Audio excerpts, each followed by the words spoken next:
Hello again, I am Jim Bob and welcome back to F1 Manager 23 Hardcore Mode, the season where we are really making things tricky by starting from scratch with a poor team, trying to make them the best in the game, and also adding in some additional rules and regulations that we have to follow as well. They are in the video description if you are curious. Tonight, it's round 5. We're heading to Miami.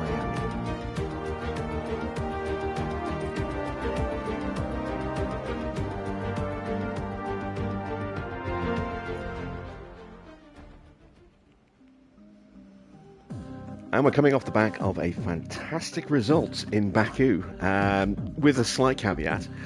We managed to get points. We got, what was it, 9th and 10th, I think? Or 8th and 10th. I think it was 8th and 10th, actually. Let me quickly double check that with the circuits and previous race results. Yes, there we go, 8th and 10th with our two drivers. Now, there is a caveat to this because we ended up completely destroying Yuki's powertrain in Australia in that first 30 seconds of the race, and we did a little bit of damage to De Vries as well. So in the end, we just decided we're throwing in a brand new powertrain, completely brand new powertrain for Tsunoda. Let's do the same for De Vries as well. And yeah, we got 8th place with De Vries in the sprint, and then we managed to turn that into 8th and 10th in the race as well. Really nice performance. Our drivers did very, very well, especially Tsunoda in the second part of the race, or the final third of the race, when he was on his second set of soft tyres, fighting his way through from quite a few positions back to all the way get up to 8th in the end. That was a really enjoyable chase, and really pleased with the way our drivers worked. Really pleased with the way our upgrades worked as well. They don't bring a huge amount of performance to the car. They do bring a nice little boost in performance, but nothing too substantial. But again, it's a little hard to judge exactly where we are because we are on those new powertrains compared to the rest of the grid being on their existing powertrains. Once they switch over, we're going to drop back down the order again. So hopefully we can actually capitalise on our current little bit of pace and try and get some points here in Miami tonight. I think by Imola, certainly by Monte Carlo, and absolutely by Barcelona, everyone else is going to be on new engines, and our pace in relation to them is going to suffer quite substantially. So let's get underway tonight. First thing we need to do is set the training schedule for our pit crew, so let's go ahead and get that done. So once again, I'm going to strip everything out. We're going to go on to cumulative so we can see just how tired our mechanics are. And as we get closer, you can see the fatigue level goes down, and then once we get into the weekend itself, it goes back up again, and it will be at about 39%. So we can get a little bit of training in. Let's start with a bit of gym training, I think. Try and get a bit more pace in our pit stops. We've got room for another day.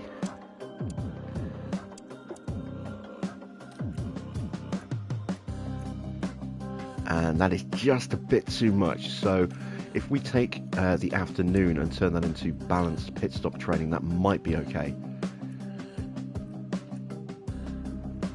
It's right on the cusp, but we can just about get away with that. And then we've got a nice week and a half until we have to start prepping for the next Grand Prix, which is going to be Imola. So again, we've got space to put in some training. I'm going to do some balanced training and some gym training in this one because I want to try and get a little bit of an improvement to our chances of a mistake. Oops.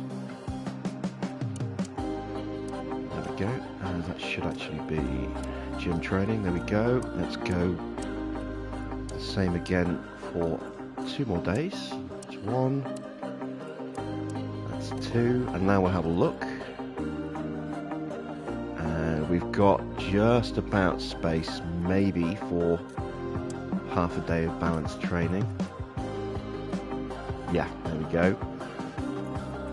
And then again, going into the next Grand Prix, we've got space for maybe a day of training. Let's go with that. That's slightly too much. So again, we'll take that afternoon off. Excellent stuff. And then after Monaco, how long a gap do we have until the following Grand Prix?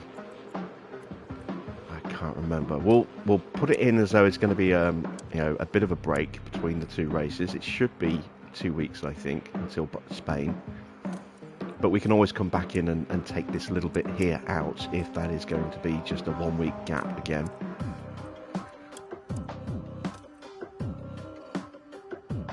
So we'll confirm that change, and then before we do anything else, let's go back to the calendar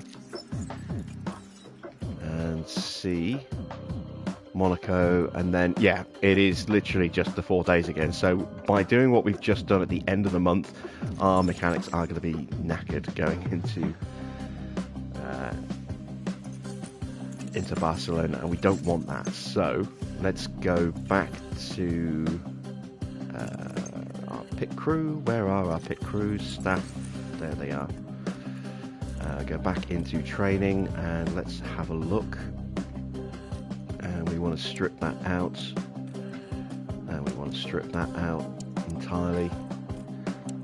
And same there. And let's just check and compare the fatigue levels.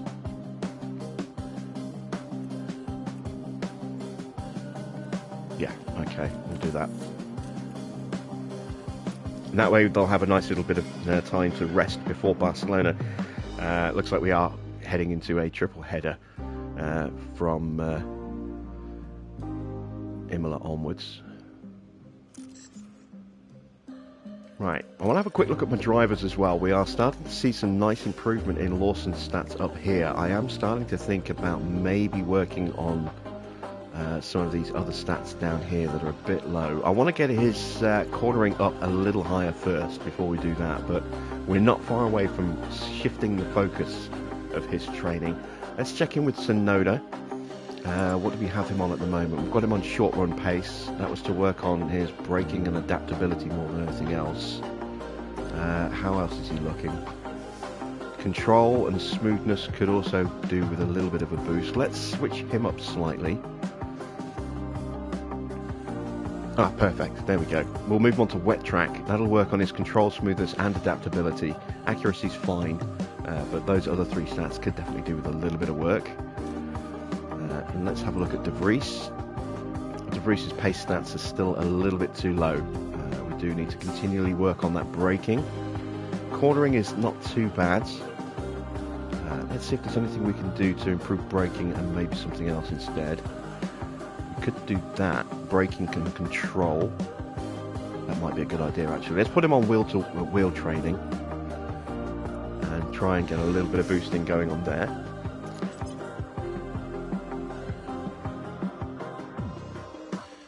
And let's have a quick look at car development. Do we have any slots yet? We have a slot, but we have no engineers. So let's take. Oh no, I need these to progress a little bit more. I could take one off the. Actually, take an engineer off the underfloor. Oh, we don't have any money left. Oh, that's why. Yeah, okay. Yeah, ignore that. We'll put the engineer back on there. I was thinking we had some money, but of course we spent all that last night. So let's advance a bit of time.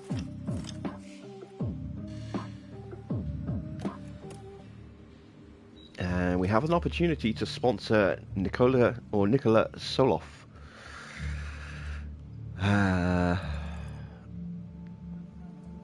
He's only 16.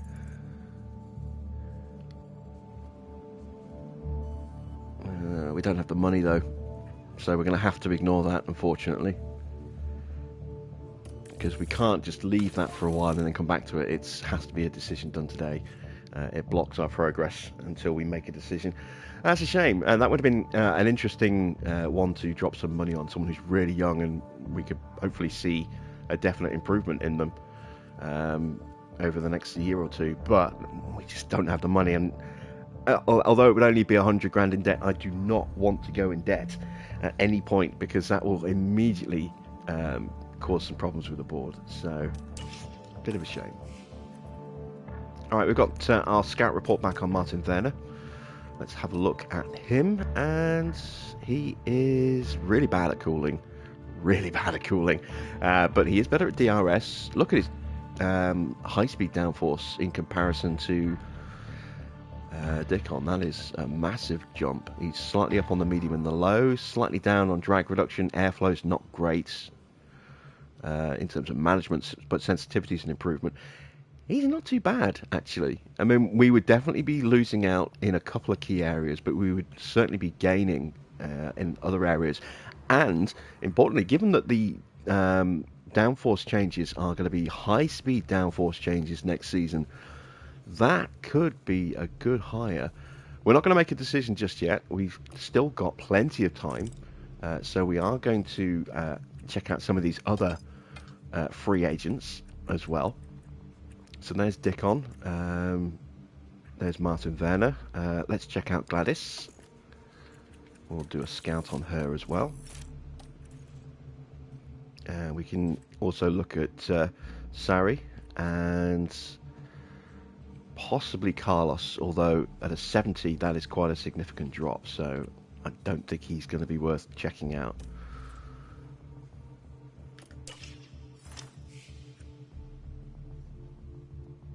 Alright, we are just about ready. Hello to everyone in chat. We've got John, Marcel and Baron saying hello as well. Good to see you guys.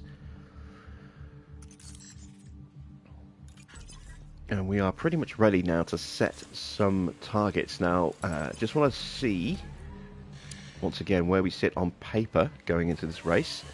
It looks as though someone else has brought some upgrades. Our cornering has dipped ever so slightly from the last race. Brake cooling has gone down again. That was 10th, I think, last night. Let's have a look at who we are fighting with. So against McLaren, definitely faster than us still. We've got a much better acceleration, but their DRS is a bit more powerful than ours. They are 1.3 kilometers now faster than us. That's not so good. Low speed, 2.4 to 2.4. It's pretty close. Pretty close in the medium. Pretty close in the high speed, actually, but they do have a 5% better dirty air tolerance than us. That'll hurt us in a couple of places on this circuit. Oh, look at their engine cooling. Wow. I have never seen an engine cooling that low. They have really stripped out any kind of cooling to really try and find some performance, which is great, but it's going to absolutely melt those engines. That's great for them in that respect, but like I said, I've never seen an engine cooling that low before. That is monumentally low. Unless maybe he just doesn't have a side pod on the car yet. There we go. That's a little bit more what I was expecting to see. Yeah, maybe Oscar's side pod has failed and needs to be replaced. Okay, so that's McLaren. Let's take a look at Williams. Definitely better than us pretty much everywhere. A little bit faster than us, about half a kilometre faster than us. Much better DRS than us. Yeah, Williams could potentially be problematic. That is Sargent's car. Is that any different to Albon? Nope, about the same. Who else have we been fighting with? We've kind of moved away from the Alfa Romeos. We were fighting with the Alpines in the last race, but I don't think we'll stay fighting with them for very long. Might be able to sneak a point against an Alpine if they're still running an older engine today. Let's have a look at Haas. Oh, wow, Haas have got a very good high-speed downforce. That'll help them in the first sector of this circuit. All right, so interesting to see where we sit amongst the teams that are kind of closest to us. Let's set some targets for tonight. We're going to be slightly more aggressive with our targets tonight, given that we are still hopeful to have a bit of a performance boost, what with the engine difference. So the incentive is 2 cars in the top 15. I think we can do that. I'm going to go both cars into Q2. I'm not going to risk Q3 because I just don't think we're going to get it. I think we'll miss out just a little bit. Fastest lap, finish position, I'm going to be a little more adventurous. I'm going to go 2 in the top 14 tonight.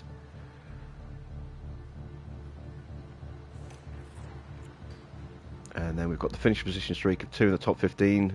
If we can achieve that tonight, that'll be an extra 550,000. And if we can qualify just 1 car in the top 15 tonight, we'll get $1 million from that as well. So hopefully we can make a little bit of money tonight. And let's head to Miami.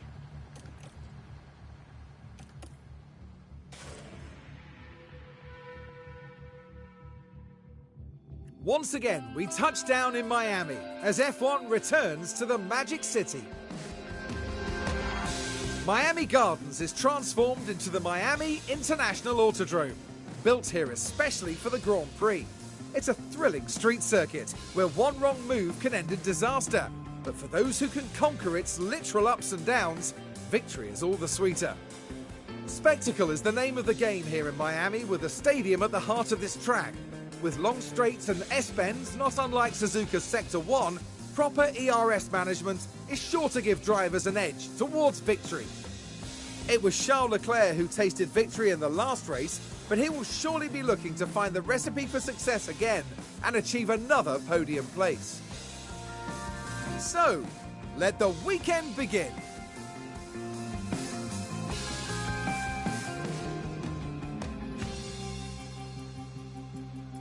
Oh, I forgot to check the weather. It looks like we got some rain in the race itself. That could make things a little interesting. Alright, so we are going to put Lawson back in the car tonight. So, I was asked how do I prep my practice session running. I'm going to go through that tonight. So we'll start off with Tsunoda. Now, normally when I'm running my main drivers in the first session, I like to start on the hard tyres and get 2 runs in. So what I tend to do is I make a note of how many laps I can get done in about half an hour of running, and then just take 1 or 2 off and see where my car is in terms of how many laps it's done when I get down to about 32 minutes left in the session. And that's what I then program in as a run. So for Miami, that is 17 laps. And that should get us to about 28 minutes of running. And then that gives us time to get the car into the pits, make the changes to the setup, and send it out, and still have time to do another 17 lap run at the end in the second half of the session. So we can get 2 good runs in, and that'll give us a solid foundation on our setup, and also a nice big base of track knowledge to work from. It should be around about 40% track knowledge gain at the end of today, or the end of this session for Yuki Tsunoda. I always drop the pace down just to protect the engine parts, and then obviously where we can, we put in older engine parts, except we can't do that with Yuki because he doesn't have any viable older engine parts. So we're going to have to run effectively a new engine in practice, which is never ideal. Now we're going to do the setup itself. So we'll start with a 7, a 13.5, a 4.6, a 3.4, and a 0.05. Actually, let's go with a 0.0. There we go. So that's the setup I'm going to run with Tsunoda. Now, when I run a reserve, it's slightly different. I like to start them on the softs because we're not getting any track acclimatization knowledge built up in this session for Nick De Vries. He's going to miss out on the potential to earn about 40% of his track knowledge in this session. So we want to have durable tyres, mediums and hards, kept in reserve for De Vries, so that when he gets in the car, he can run very long. The longer you run, the more knowledge you gain in a continuous session. So I want to make him able to run as long as possible without the tyres falling apart, which is why we use the soft tyres for Lawson. Because instead of running a full 17 lap run, as soon as we get feedback on his car, we will pull him straight in and make those changes if we need to, or we'll let him run until the end of a run. We're going to put 20 laps of fuel in Lawson's car, and he will do either however many laps it takes to get feedback, call him in and make changes and send it back out again, or if the setup is perfect, he'll just run those 20 laps and that'll be him for the session. So once again, we're going to drop those stats down there. We are going to put a setup on which is going to be a 7.5 at 13, a 2.8, a 3.5, and a 0.6. There we go, that's his setup. And we are going to switch out these newer engine parts for older bits.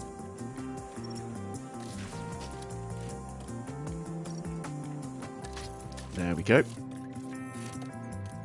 And we are pretty much ready to send them to the tracks. So, let's go to practice.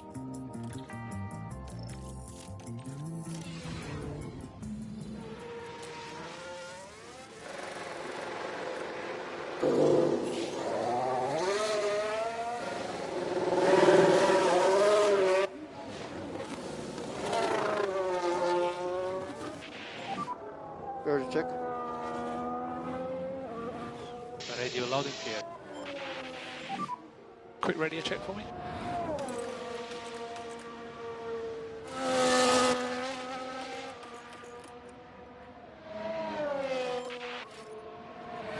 Alright, and now let's speed them up and see how those setups do.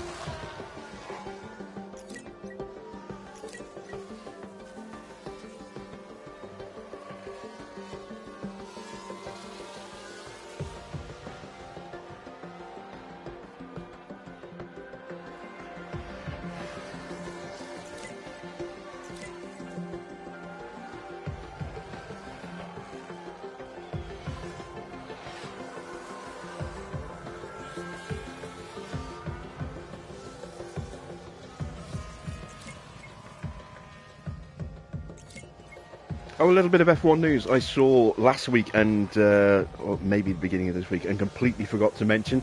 The Spa circuit has been confirmed to the end of 2025 by Formula One.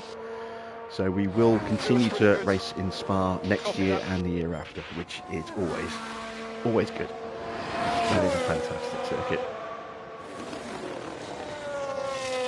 Right, so we got feedback with Lawson. It's not great. We're going to call him in straight away, get those changes made. And not amazing with Yuki, but he's going to run until he's finished his 17 laps. Because we're working on track knowledge as well as the car itself. And when I was talking about the longer they run, it's in relation to this curve. So you can see Yuki Tsunoda's track acclimatization curve in orange. It starts off low, and once he's done about 15 minutes, then it starts to suddenly climb at a much higher rate. And from that point on, the longer he runs at, the more he's going to be gaining at that higher rate. Which is why we want to make sure that De Vries has those hard tyres and medium tyres available for extended runs to really capitalize on that higher rate of track knowledge gain in practice 2 and 3.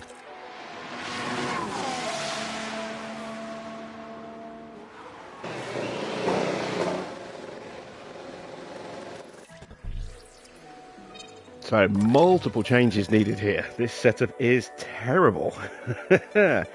Okay, so let's start off with the roll bar. Let's switch that to a 3.7. We need to switch to a 13 on the rear wing. Actually, I don't have a 3.7 but on a 13, but I do have a 1.9. Let's try that. So, oh no, we are on a 13. That should have been a 13.5.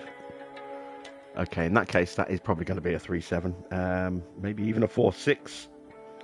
We'll go with a 7, a 13.5, a 3.7, a 3.5, and a 0.1.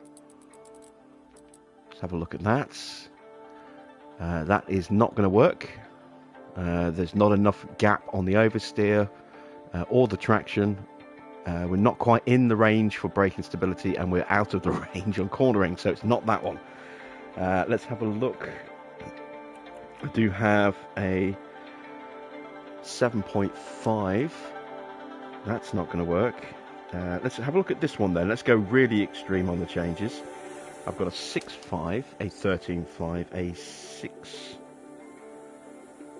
Sorry, a 5.5. That's probably too much. I have got a 4.6. We'll go 6.5, 13.5, 4.6, 3.5, and 0. Again, that's slightly too much on the cornering. Traction, we could probably get away with that, but I'm probably a little short on the oversteer. So I'm going to pull this in to there. Go a 3.45, and we will try that and see how that works, because that might just about do it.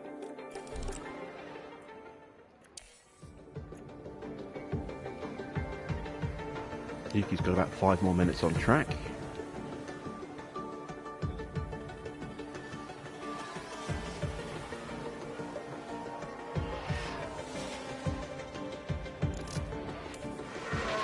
Okay, so let's send out Lawson.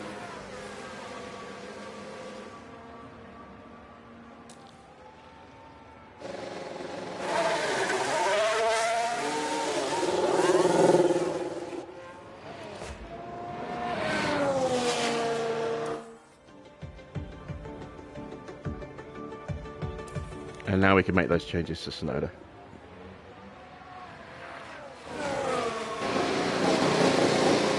So if you look at the clock, we have 32 minutes 41 seconds left. So this gives us time to get those changes applied to Sonoda, send him out, and he'll still have time to do another 17-lap run. It'll take us... it used to tell us, I don't know if it's still... Yeah, time to configure. It says at the moment 22 seconds, because all we're doing at the moment is just putting more fuel in the car. But now we start to make changes, it's going to start to increase that based on what parts we're changing. And if we change anything other than a wing, it's going to mean minutes rather than seconds. So it's going to take us about 4.5 minutes or so to get these changes done, which means when we send them back out, he'll have about 28 minutes or so to run, which is what he needs for 17 laps. That's how I kind of work out how I do my runs, because that was definitely a question I was asked last night. So, what do we need to change on this? The rear wing needs to drop to a 13. Okay, we got them the wrong way round by the look of it. This is going to need to change as well. I'm going to go for the setup that we just tried on Lawson's car. So we'll go with a 7.5, a 13, a 2.8, a 3.5, and a 0.5. And let's have a look. It's not quite enough of a change on the front wing, but everything else looks okay. Let's try upping the front wing a touch. And then we can just pull that back in a touch more. Yeah, I kind of like that. That looks like it could be it. We've got a very small change on the grate, and then big enough changes on the goods. That should hopefully be pretty close.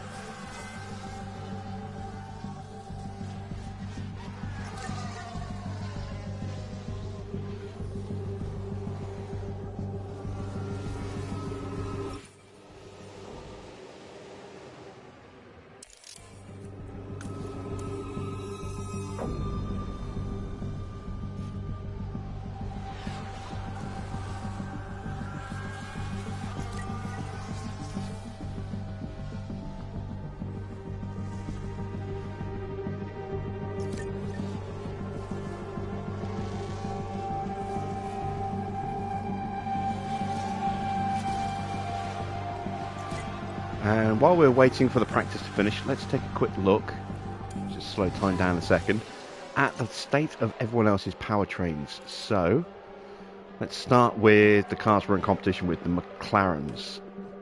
There you can see they're running 60% engines, there or thereabouts on their cars. Let's take a look at the Williams. They're on about 60% as well. The Haas, 55 and 50.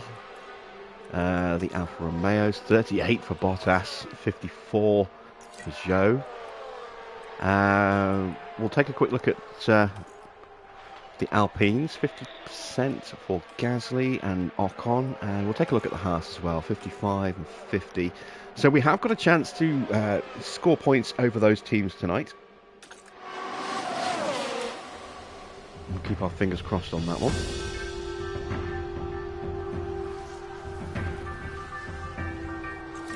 Not much point checking out the top 4 teams because they are just too quick for us. Even with brand new engines, they're still too quick for us. Right, feedback incoming for Liam Lawson, and it's 97%, a huge step up. We're going to call him in. That's him done for this session, but a very productive session. It's got him some time on the track, and we've almost nailed the setup. What do we need to change? Is it the front wing? It is the front wing, so we'll go to a 7, and we'll just counteract those changes with a click of camber, and that should be it for when De Vries gets in the car.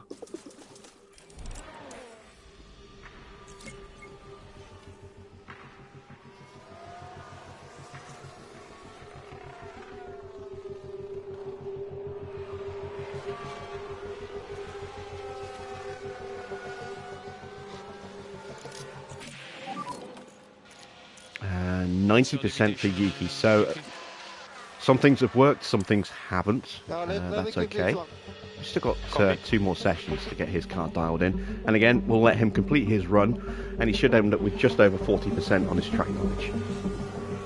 So we're about 42%.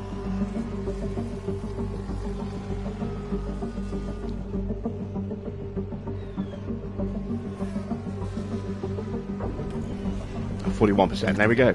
So that is how I manage my drivers in a practice session for practice 1. And what I did with Yuki, if you're not running a reserve driver, you can duplicate that for your first team driver, for your car 1 driver as well as your car 2 driver. And that's how I would normally manage my drivers, without a reserve and with a reserve.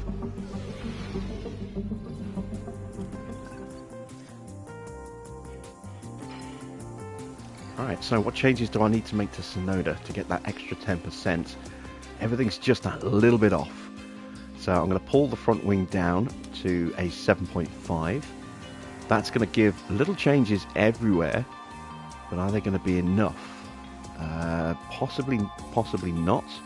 I am also going to investigate maybe dropping the camber down slightly, and then do I want to go that way with the toe? I'm going to try that, and we'll see how that works. I might have gone the wrong way with the toe there, but we'll find out, I suppose.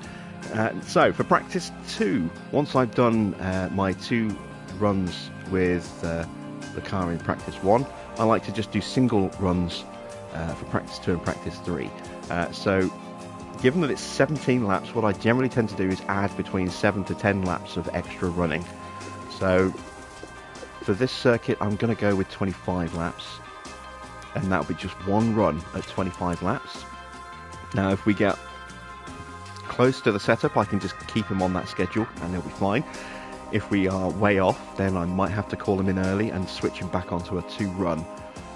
So we'll see how that goes. And we'll be running medium tyres for Sonoda in this session. Now with De Vries, we're pretty close. I think we could easily be there. So we're going to run it for the whole session here. So we're on the hard tyres, and we're going to run, it's 17 laps for a run, so we're going to double it to 34. And then for the extra 2.5 minutes or so either side, we're going to add in an extra 2 laps. So we're going to go 36 laps, and that should be enough to run him to the flag.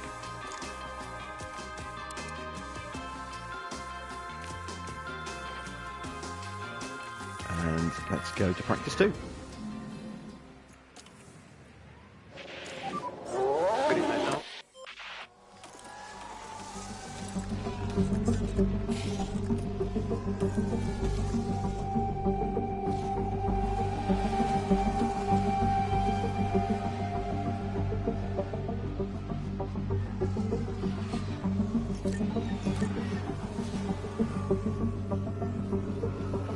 So, in practice 2, the aim of my practice sessions is to finalise the changes to the car setups and get our driver who's done the double run in the first session up to around about 75% track knowledge by the end of this session, and then they can have a nice little run on the soft tyres in session 3.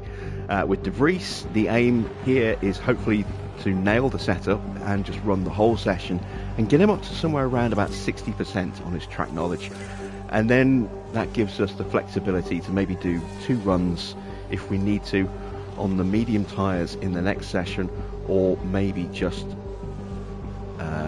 1 run at slightly reduced lap count if the setup is where it needs to be. Getting close to feedback from Yuki.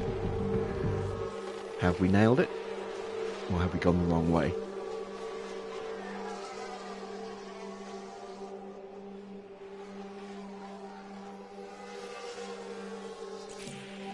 '84. We've gone the wrong way. So in a situation like this, because we've actually gone backwards with the setup, I'm going to call him in,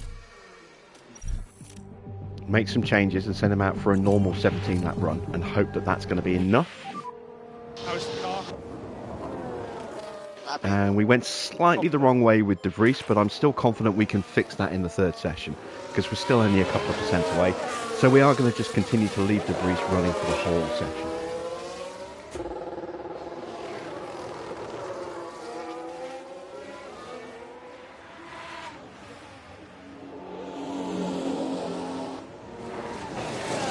So what went wrong with Sonoda's car?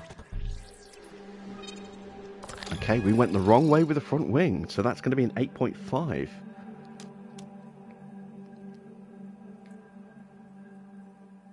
So now we need to correct the camber, because that's gone the wrong way as well, and we can change the toe to bring that back in line. I'm wondering if that's going to be enough of a change on the camber. Don't know if I can actually get any more without pushing that to a 9. So let's try doing that. Let's push that to a 9. That'll give us a little bit of an extra movement on the cornering as well. We've corrected the braking with the toe. I'm going to sit that at 0.45, and everything else I hope should be good. So let's take a little bit of fuel out. We'll drop him down to 20 laps of fuel. We only need to find another sort of 15% or so on track knowledge for this session to stick to my usual timetable. And a single run should do that.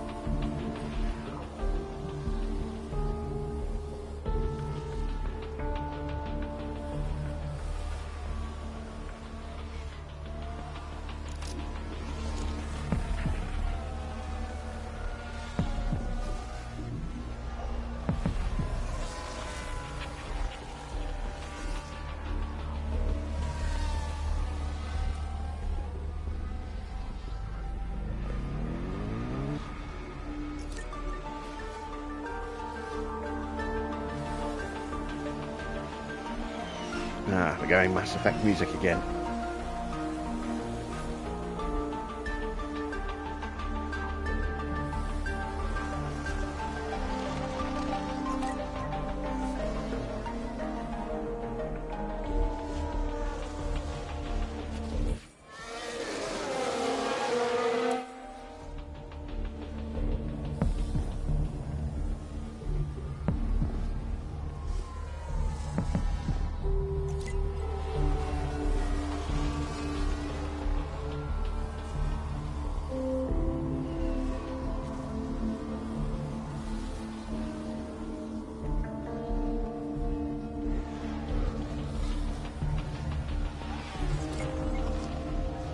closing in on that feedback for Yuki. Hopefully this is going to show me a 100 on the setup satisfaction now.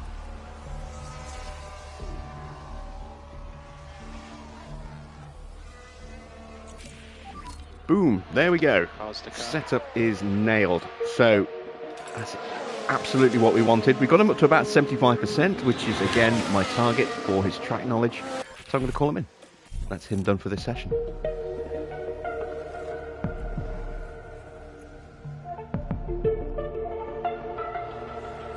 Four minutes in the session to go. De Vries is currently at 55%. We're going to keep him on track till the flag. By running him in fuel saving mode, we have got some spare fuel to keep him out on track for those extra few minutes. Remember, his target was around 60%, and that's going to be 61, 62% when he gets in. Maybe even a little touch more. 62%, perfect. That's exactly what I wanted to see. So, the final session is just about tidying everything up. It's going to be medium tyres for De Vries. What do we need to do with his setup? We have gone the wrong way with the front wing. So we're going to go to a 6.5 maybe. Let's see, we were running on a 7. Let's go to a 6.5. Let's undo that camber change there. That's what we were running at, I think, to get to 97. So we're going to go to a 6 and just make that correction there. And touch wood, that will fix the car. And this will also be my first 6 front wing setup for the book as well. So, run plan, we're going to go 17. Actually, no, if we get it right, we want to run continually. So we want to make sure we've got enough fuel to run to get 40% of track knowledge on a single run. Obviously, if it doesn't work, we will have to pull him in, make the change and send it back out again. But we're going to be looking for around about 30 laps of fuel. That should give us enough time to get the remaining 38% of his track knowledge in a single run. As for Sonoda, he's going to be doing a short run on the soft tyres. He only needs to find 23%, so we're going to run him for just 18 laps of fuel. That should be more than enough. In fact, to be a little safe, let's go 20 laps of fuel, just to be on the safe side. And let's send him out for practice 3.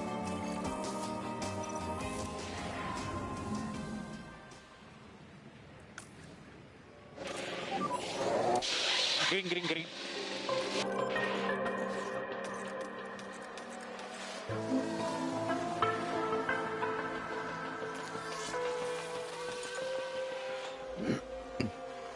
So the aim with Yuki is not to complete the run, it's just to get to 100% on his track knowledge and then pull him straight in.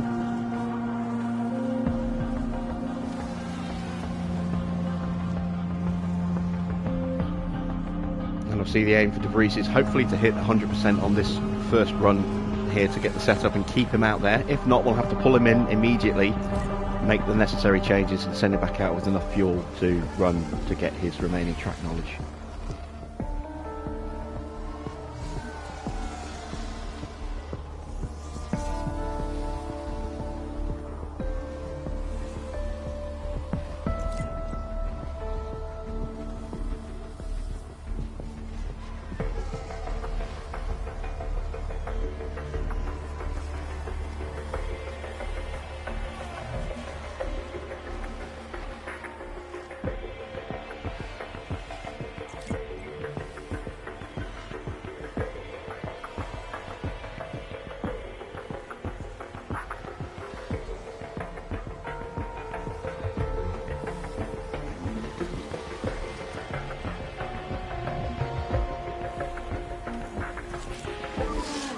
And that's perfect. We hit 100%. So we can just leave De Vries on track now until he hits 100% on his track knowledge as well.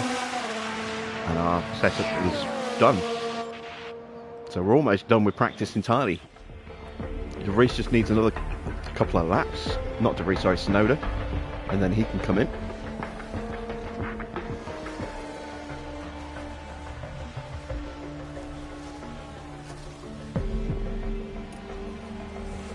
There we go. That's Tsunoda finished.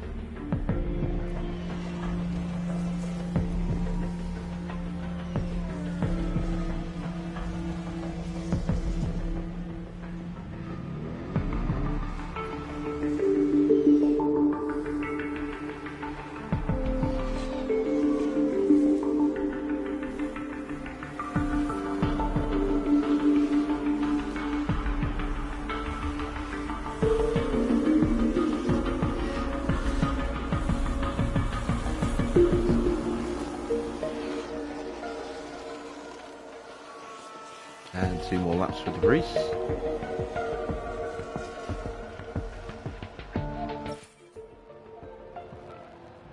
Actually, we might, if we're lucky, we might get it just at the end of this lap here.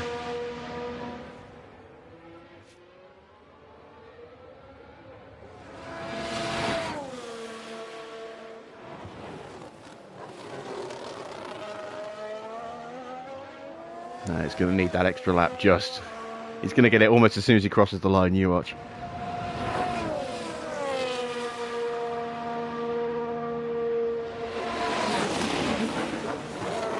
There we go. There's the 100%. So that is Tsunoda finished in practice as well now. And that is how you effectively manage your drivers to get your setup and your track knowledge maxed.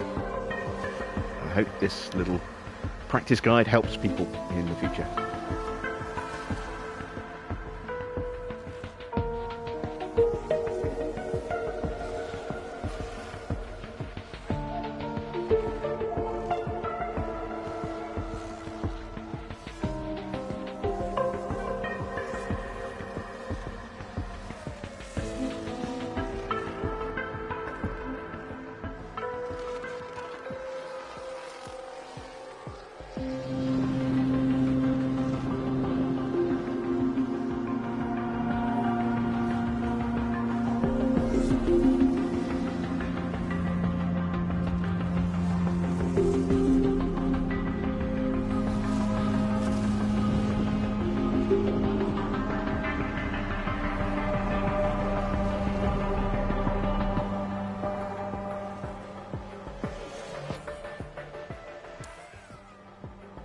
Right, that's the checkered flag. Practice is done. Our drivers are both going into the race with 100% practice setup. Perfect. Driver prep. There we go. That's what I was looking for. Driver preparation is set at 100%. That's perfect. That's exactly what we needed. So let's see how well we can qualify and whether we can actually challenge for some points tonight. There's tension in the air today, so it must be time for qualifying. The Miami International Autodrome has some lovely long straights, but a driver still needs to have total trust in their car setup to get a fast qualifying lap. Turns 14 and 15 in particular are the ones that catch the drivers out in qualifying. Karun, there's Yuki Tsunoda. How would you describe things for him at the moment? The main thing on my mind was their speed in practice. They just weren't that fast. But was that down to the driver, the car, the team experimenting? We don't know, and we'll just have to see how they fare in qualifying. Well, we're certainly ready in the commentary box. The drivers are getting ready down in the pit lane, and it's time for qualifying.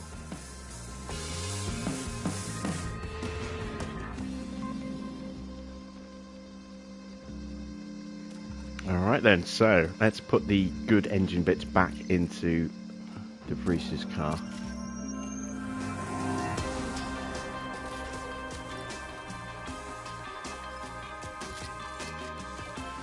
There we go. We are going to go with 2 flying laps of fuel. We want to get that confidence up in case we have to do another run. And let's see how well we can qualify.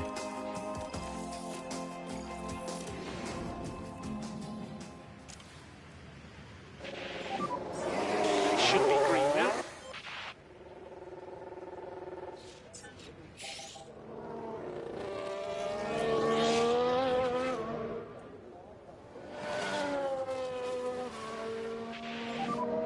Start preparing for the lap. Copy.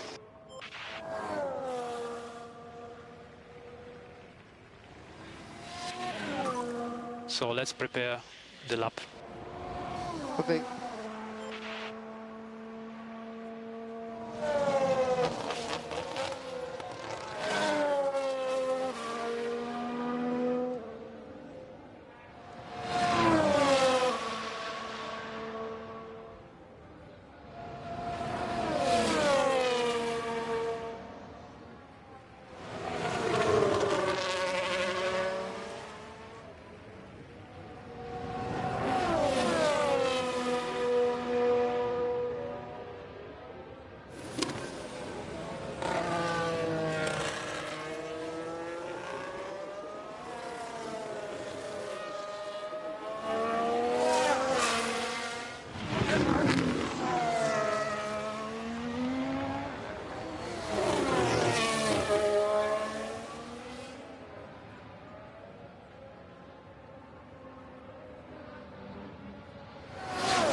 All right, getting ready to start the flying lap with Nick De Vries. There is Yuki in the background.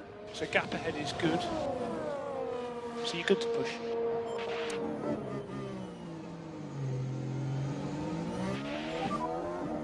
Okay, track is clear.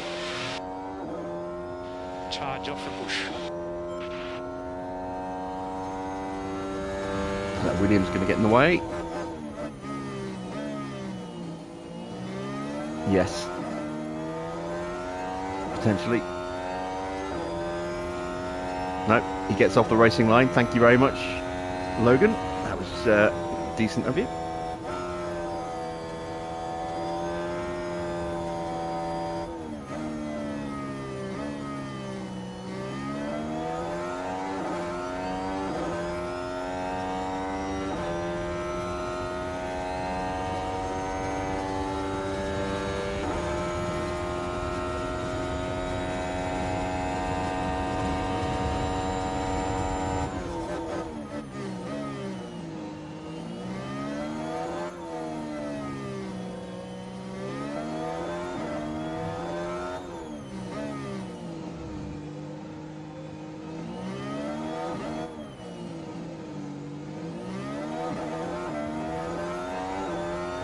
Into the final sector now. Someone's going quicker than us, and it's probably that Aston Martin. It's not Perez because he's on an outlap, or it's not Sargent because he's on an outlap, so it has to be the Aston. I'm just not sure which one it is.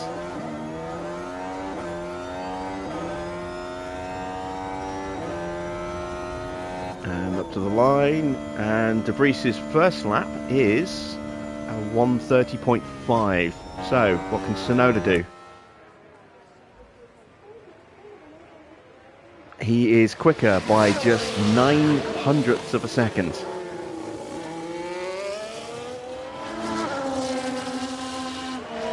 Alright, cool down lap, and then we go again.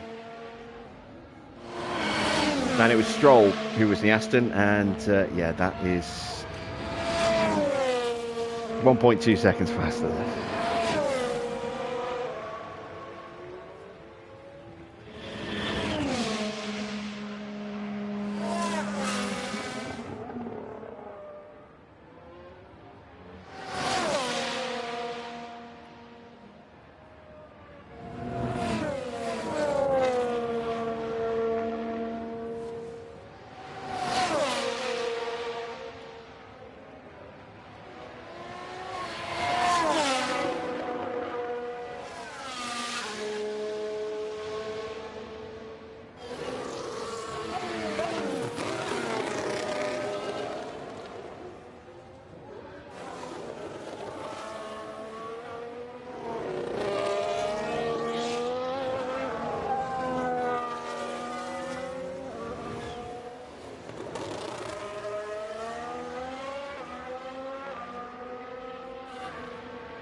Looks as though De Vries is going to have clear track in front of him.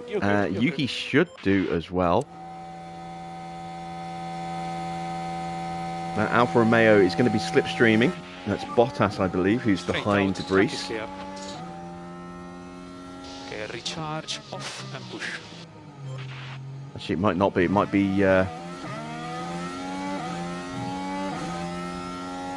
No, it's Zhou who is behind De Vries. Now Williams will be getting out of the way. Sargent now on his in lap, so we'll come across him in just a moment.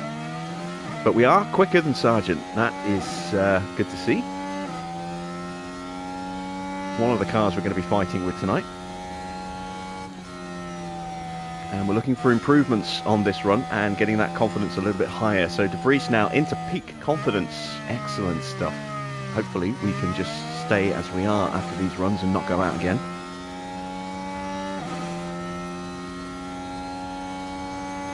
Tsunoda's up again as well. He's just on the edge of peak confidence.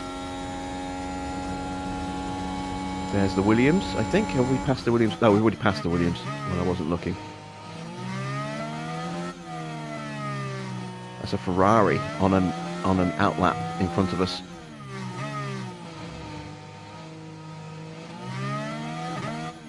Both drivers up in the middle sector as well. So into peak confidence for Yuki Tsunoda now, and very much in peak confidence for the final sector here for Nick de Vries.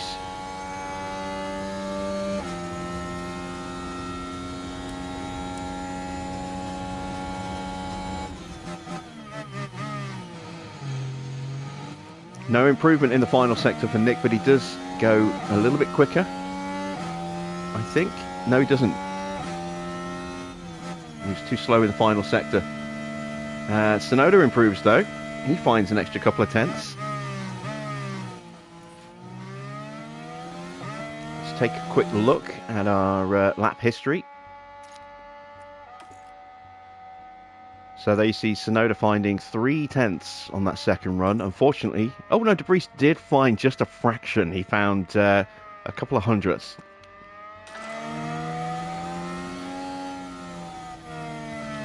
Piastri is between our two drivers. Now, have we done enough to get de Vries out of Q1? I don't know. We might have to run him again. Let's get them back in the garage.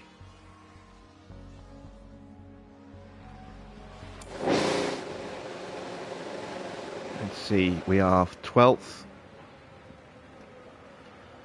Hulkenberg needs to set a competitive time. Both the Ferraris need to set a time. Hamilton and Alonso need to set competitive time. So we're going to lose 5 positions there. So de Vries is going out at the moment. So we're going to give him brand new tyres. And we are just going to run him for 1 lap and hope that that's going to be enough. Yuki should be fine. But we'll give him a set of new tyres as well, just in case. So we're going to be going out with about 2.5 minutes to go in that kind of window.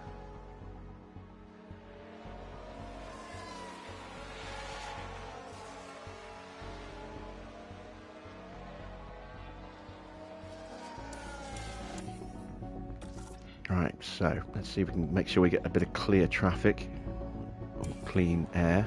Let's send out de Vries now.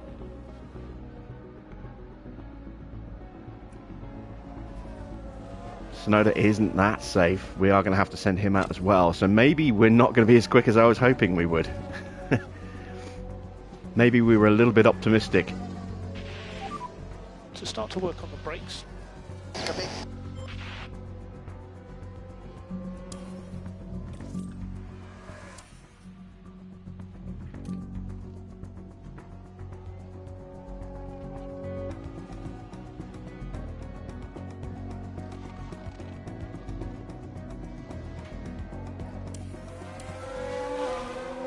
So de Vries is still just in peak confidence. Oh no, he's just dipped out. Spoke too soon. Let's take a look at Yuki. Yeah, he's out as well. But new tyres. Maybe we can do something with this. So nobody ahead of you. Okay, go. Hopefully there's going to be no traffic in front. It looks like everyone in front of us on track is doing a flying lap as well. And we've got enough of a gap to the cars in front that there shouldn't be an issue with dirty air either. So let's see what you can do, Nick. We need to get you through. You need to find 3 tenths minimum.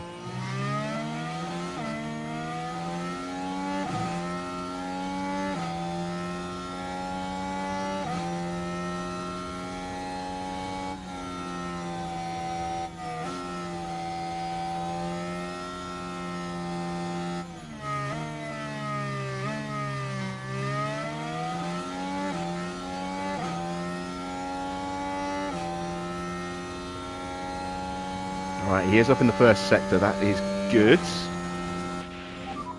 Check the Start.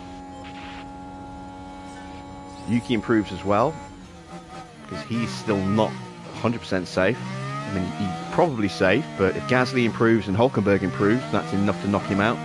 Sargent now completes his time ahead of de Vries, who's up in the middle sector as well. This is encouraging signs from Nick de Vries here. But we still have no idea how much he's up. Yuki's up in both sectors as well. Come on, Let's have a nice little jump forward in lap time here, please, boys.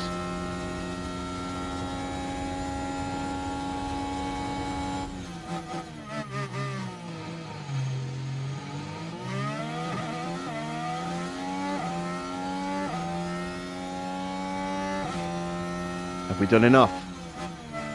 Yes, we have, comfortably. Big improvement there. Huge improvement. 6/10 found.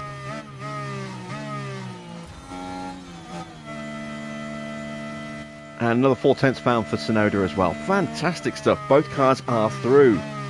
Woo, I have to say I was a little concerned for a moment then. But that is excellent stuff. Right, I am absolutely bursting for the loose, so I will leave the cars to do their end laps and I'll be back in a moment.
All right then, good first session.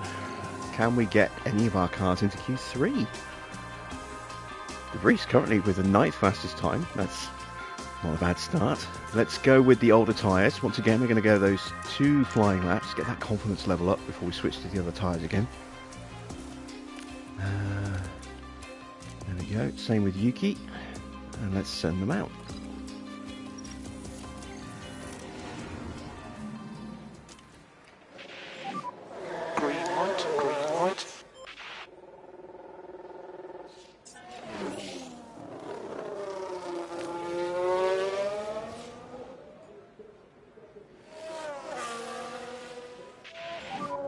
Work on the fronts as much as you can. Yeah, copy that.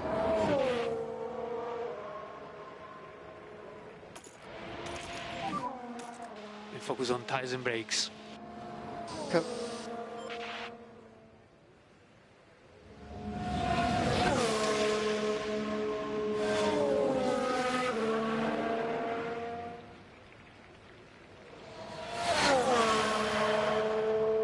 Hopefully we get some nice clean air for these laps here. Get a good baseline time down. Something semi-competitive and enough to get our confidence levels up as well.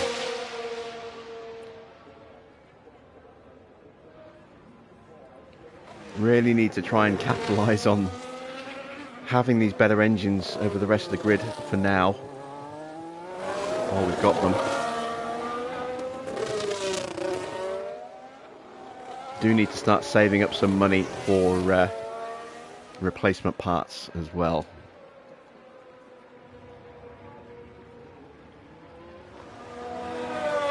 It's another reason why I'm really hopeful about our streaks, our sponsorships tonight. As De Vries is about to start flying, there he goes. Clear ahead.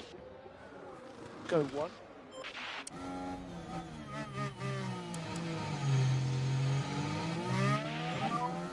Track is clear. Charge off and push.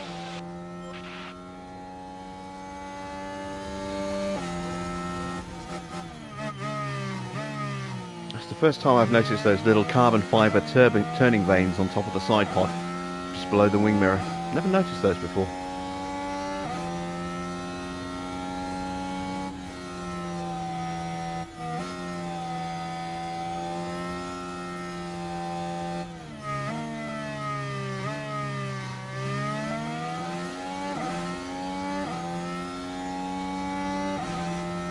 Right, hopefully that McLaren did not hold up Sonoda.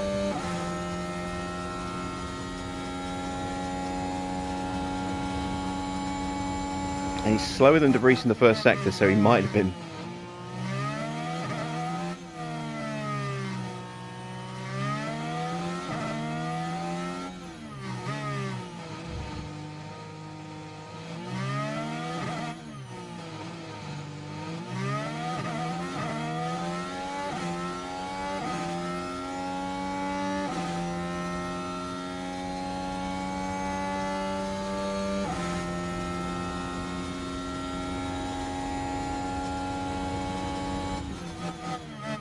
You guys have all been very quiet tonight, past the initial hellos.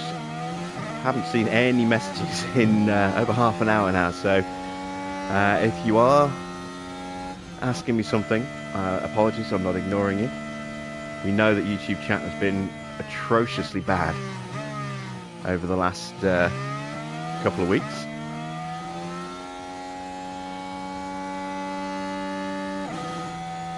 And we got our initial laps in, so we did a 130.3 with Nick De Vries and a 130.7 for Sonoda. That's not a great time.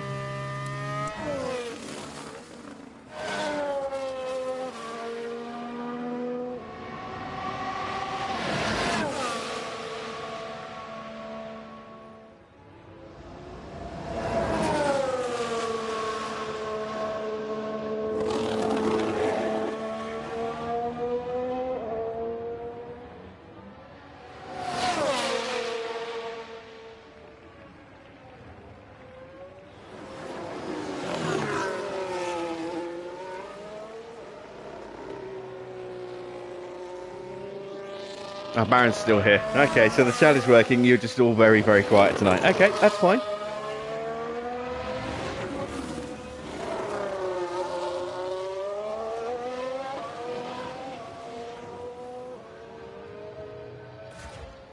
Alright, switch to Yuki because that McLaren's going to be coming through and that might impede the start of our second flying lap. Which McLaren is it? You got a good gap ahead. It's Piastri. It will be go.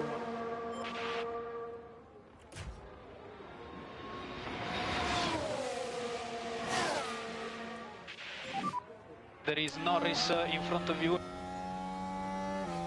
Recharge off and we can push.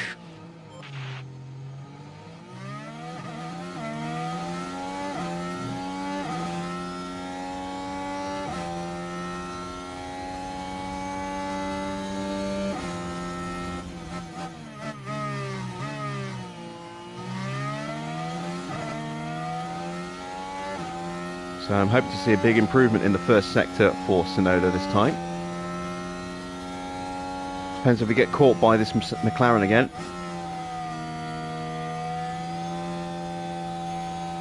And we do a little bit. That's not good.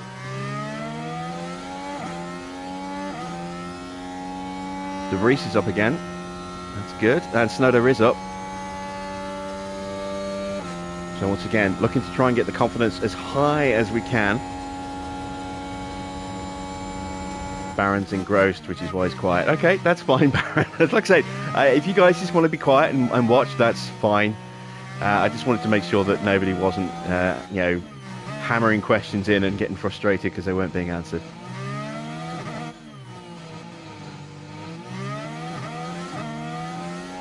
Yuki is up in both sectors as well, so he is closing in on peak confidence. He might get it by the end, but by the time we get back on track with fresh tyre... Oof, that was a bit vicious there from the Red Bull. That could have been very dangerous. P7 for now.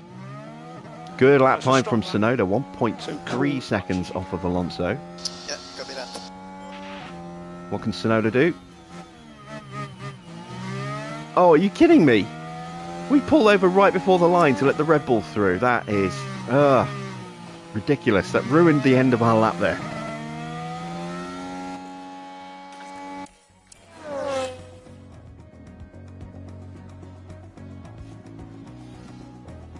Right, well, that was scrub tyres. We've got time for one lap on better tyres. We're going to go with these ones, which are the same ones we used at the end of Q1. And just do one flying lap again. Actually, I need to make sure we take that extra fuel out. There we go.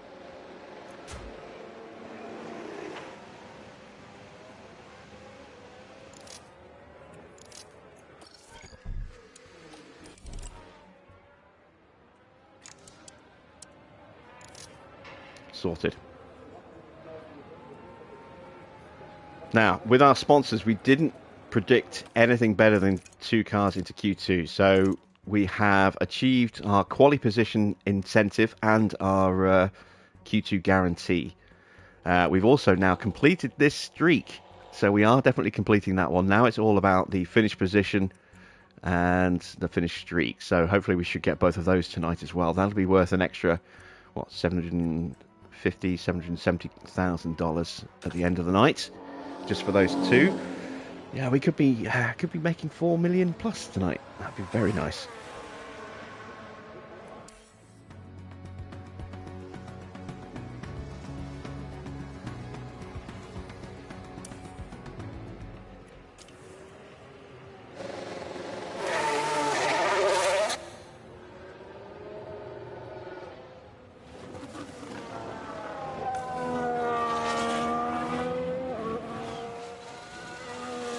So our drivers are pretty close at the moment. Who do you think is going to end up on top in qualifying here? De Vries or Tsunoda?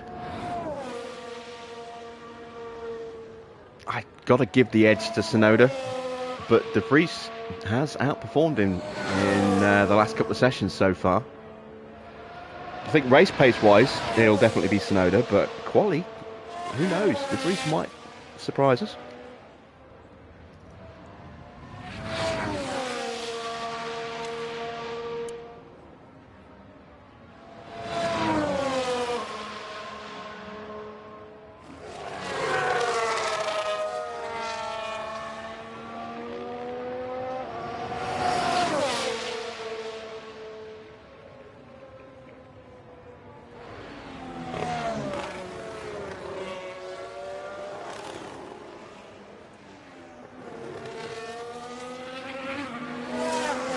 Looks like we're going to have completely clear track for both cars. That's excellent.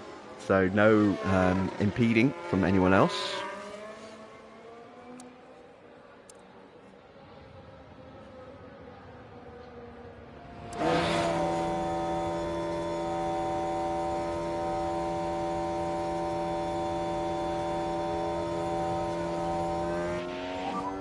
You're clear. Go one again. Well, Go in. it's time to find out if it is going to be De Vries or Tsunoda in the ascendancy. Okay, track is clear. Mick starting his flying lap any second now. There we go. What about Yuki? Yuki starts his lap now as well. There we go. Let's see some improvements, boys.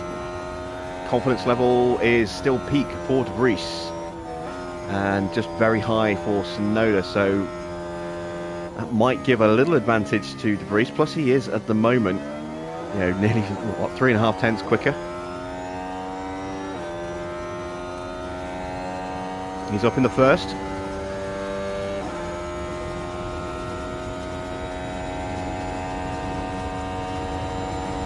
So is Tsunoda.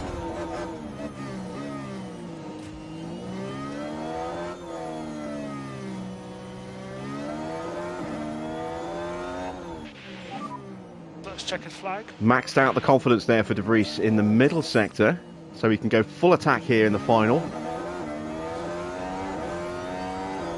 Tsunoda's still not into peak confidence. He will be at the end of the lap, but that's kind of pointless now.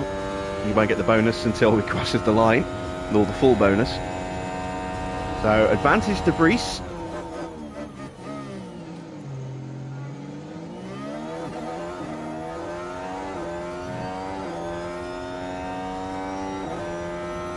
Up to the line. It's 10th. What about Tsunoda?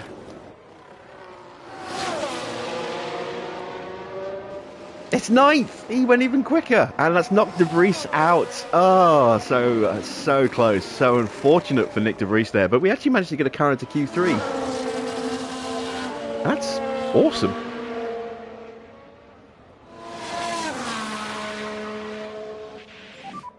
P11.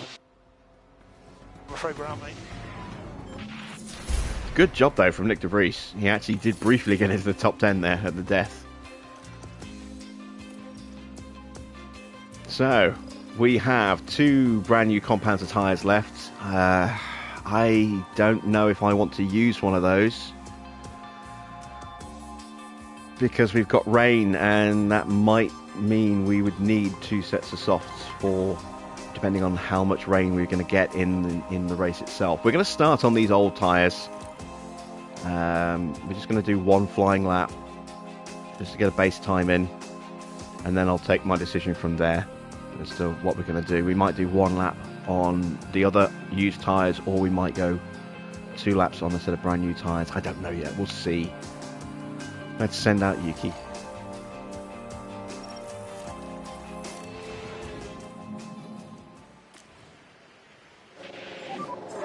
Now, with him being the first car on track, he should get full confidence here, because he'll be setting purple sectors first, and he'll set the fastest lap first as well. So fingers crossed his confidence will go into peak straight away after 1 run. Copy.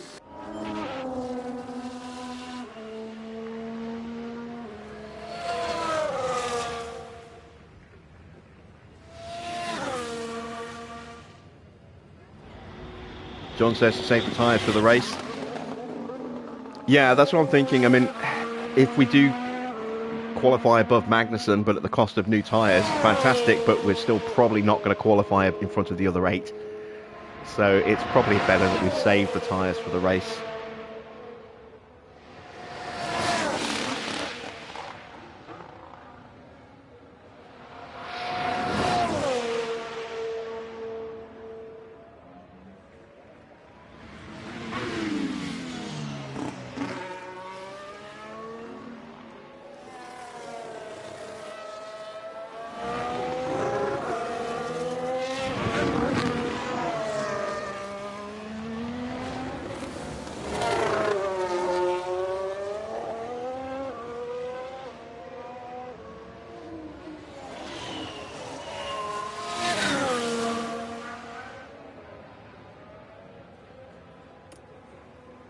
We might well hit traffic on this run, unfortunately, but fingers crossed we'll be okay. A few cars coming out now.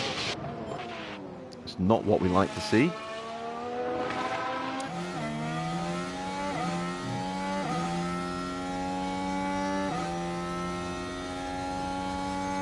car is not fully there yet. The car's not even close to being fully there yet.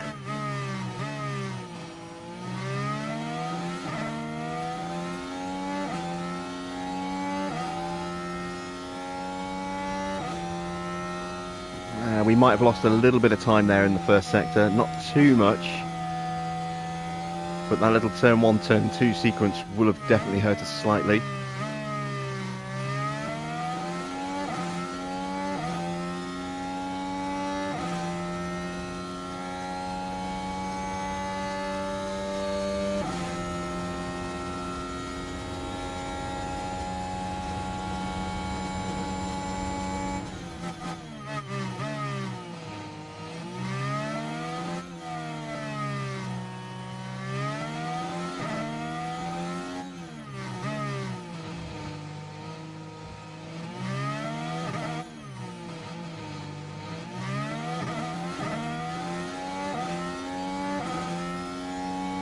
Interestingly, we actually kept the purple sector in the first there. I'm surprised by that.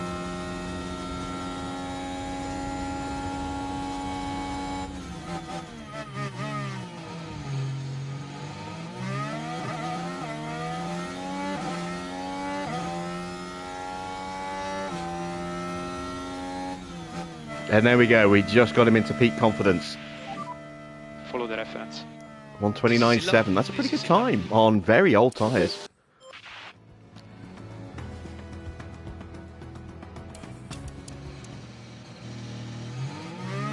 Why was everyone else so slow? We were 4/10 quicker than than Leclerc. There we go, for a second off Perez. That's what I was expecting to see. Just surprised Leclerc's time was so bad.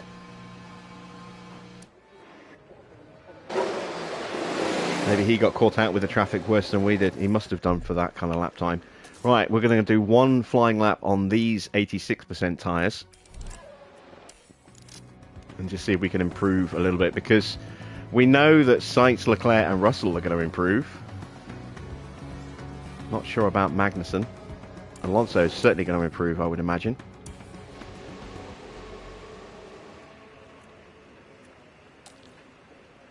And out we go.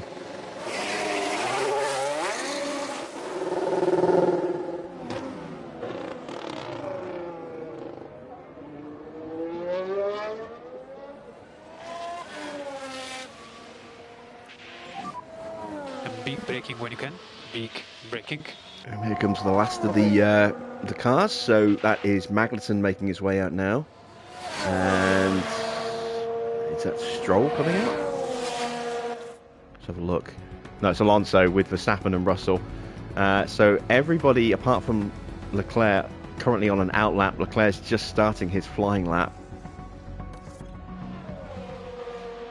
So we're not going to have traffic issues, which is good.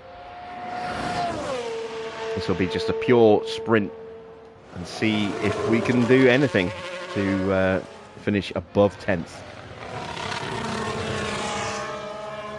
Oh, that was Leclerc's flying lap. He's actually done it, and he's gone just short of pole. He's in second, 0.171 seconds off of Max's time. So Max will not be threatened by Leclerc.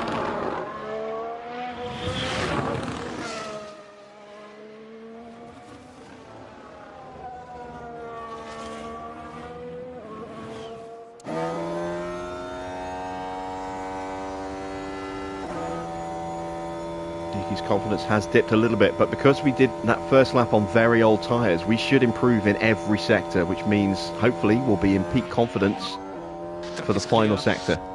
Maybe even the middle sector as well if we're lucky. Recharge, off and push.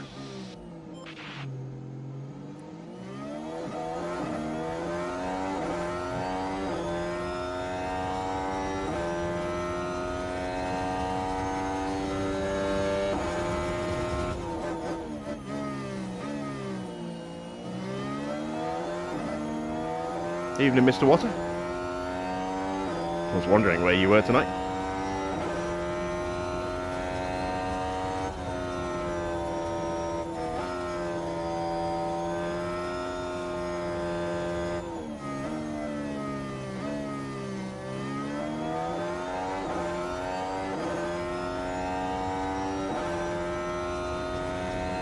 Alright, we just missed peak confidence in the first sector, but we are up. So we should get peak confidence at the end of the middle sector, which means we'll get an extra boost in performance for the final sector and the run to the line.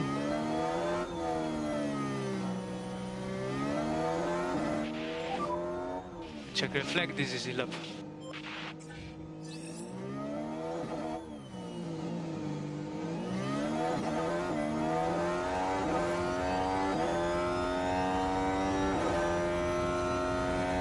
We set an identical time. That's why there's no change. We set an identical split in the middle sector. Ah, that's a shame. That's going to cost us the bonus for peak confidence. We are still improving though, overall. And we found an extra 0.2, but it wasn't enough Russell is surely going to improve here.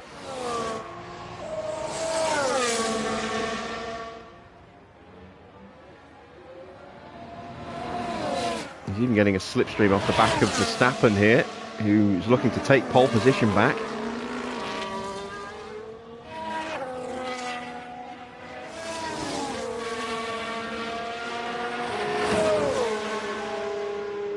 But he can't. Perez takes pole. Russell finds a huge amount of time, as expected, so we stay in 10th. But hey, 10th place, that's pretty good. We're going to start 10th and 11th in this Grand Prix, unless there's any penalties in front that might promote us. I don't think there are, but you never know.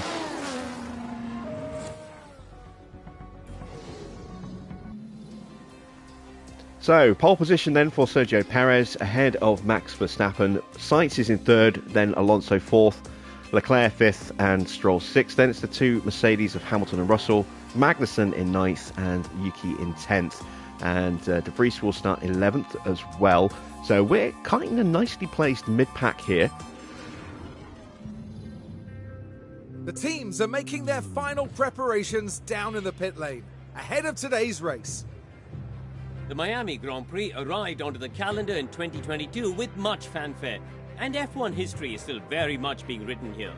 Drivers have to take chances around the street circuit and hope those chances turn into victory. Now we see Yuki Tsunoda there, Karun. How do you think he's going to be feeling? I think it's really great to see them performing at this level, well above what we'd expected. They must be feeling good. The Autodrome is ready for some serious action today, here at the Miami Grand Prix. That's Karun's very polite way of saying we thought they'd be utter shit, and it turns out they're not. Thanks, Karun. Really appreciate that. Right, let's take a look at what the weather's going to do in the race. Starting wet, it's going to be wet all the way through. Ooh, how wet all the way through? Oh, that is... yeah, that's flat into weather all the way through the race. Okay, so we are going to be looking at changing tyres.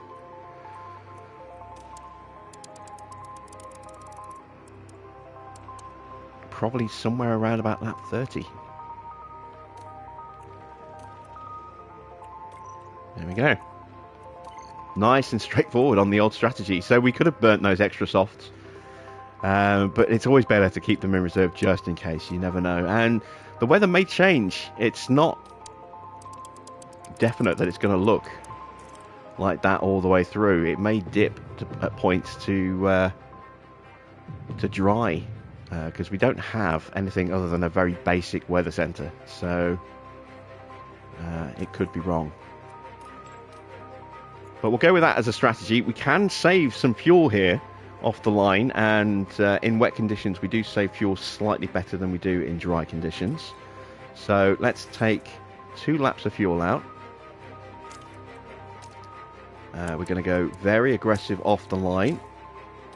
There's going to be no DRS in this race as well, if it stays wet. So holding position is going to be absolutely vital at the start, which is why we're using the battery, because we can't then just wait until the DRS switches on and then deploy the battery and get those positions back very quickly. That's not going to be a thing. So yeah, full attack off the line with both cars, and let's see if we can get some points. 57 laps await our competitors here in Miami, so may the best driver win.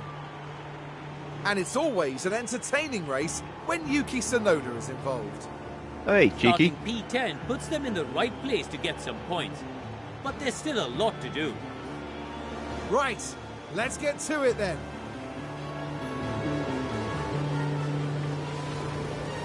It's always entertaining when Yuki's around, because he just hits everything. Thanks again, Crofty. Jesus, commentators are really giving us a hard time tonight. Come on. Yeah, copy that.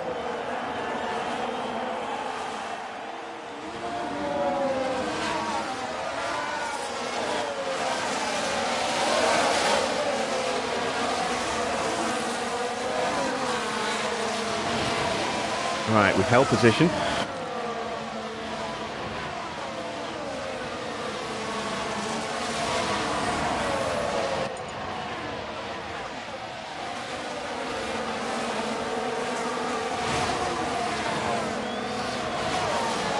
Shots fired.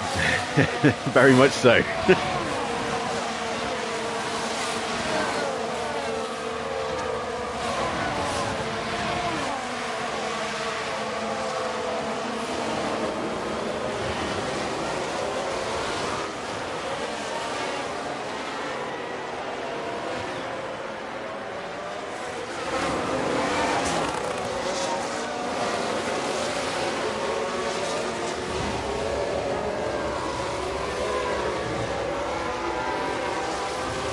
Alright, I'm going to turn the tyres down a touch. Don't want them to burn out very quickly in these early laps. Copy. I'm going to keep the battery on. I'm going to drop the tyres down to standard. Keep looking after these tyres. Copy. Slow down. Copy. And let's turn down the fuel burn as well. We need to do lift off. And just keep an eye on what that's going to do to our pace on this lap. Big lift. Copy.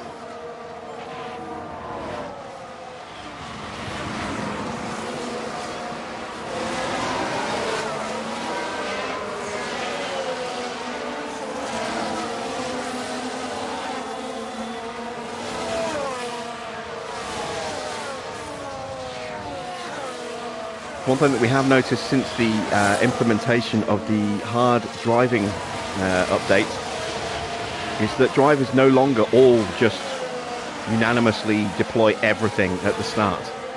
We get some who hold a little bit back in reserve. Not everybody just goes flat out right off the line. So that's cool. That's a nice little improvement that we've seen. Because it always used to be my tactic of try and hold stuff back in reserve and then just go for it on lap 3 once the DRS kicks in. There's no DRS with the rain, but we're starting to see some of the AI doing that as well, which is really nice. Just adds a bit more unpredictability into the racing.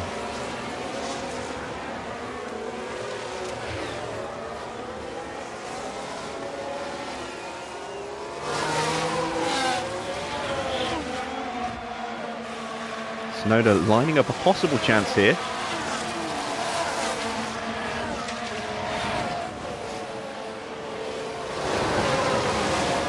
Let's see if we can get him up. Now we can push one step more on tires, Yuki. Copy. Because this is the last of our battery. Let's see if we can outbrake Magnussen into turn 1 here. No, we can't. Okay, so we'll immediately Recharge on. cool those Recharge down on. again, and we'll start to rebuild the batteries. Need to focus on getting the pack up. Copy that.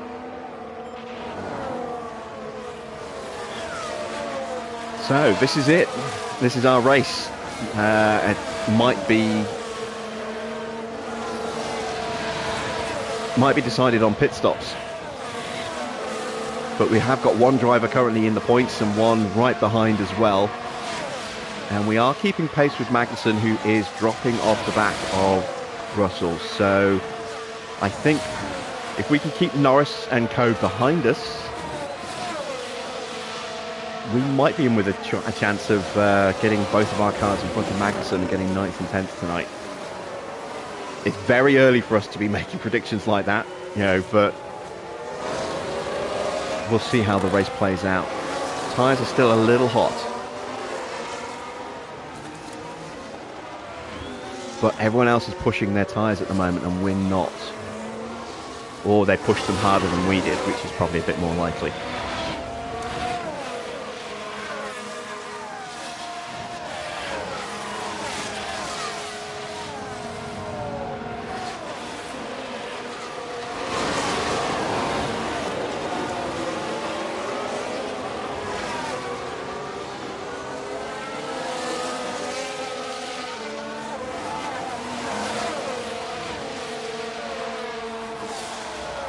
Try and build up our batteries a little bit more.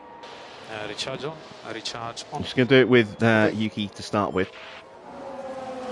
I don't want to let Norris get too close to De Vries, and I want to keep De Vries in the slipstream of Tsunoda as well. He is just dropping off a touch at the moment.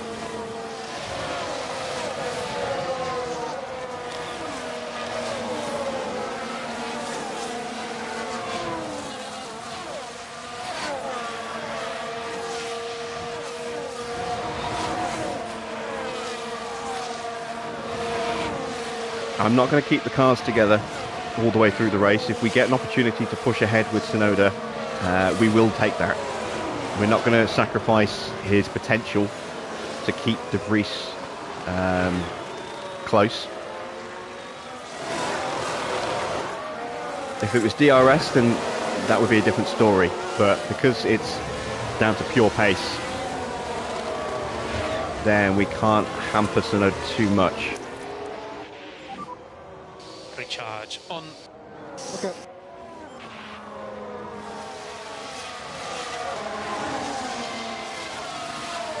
And we're just going to leave De Vries in this kind of trickle charge on top up for a while, I think.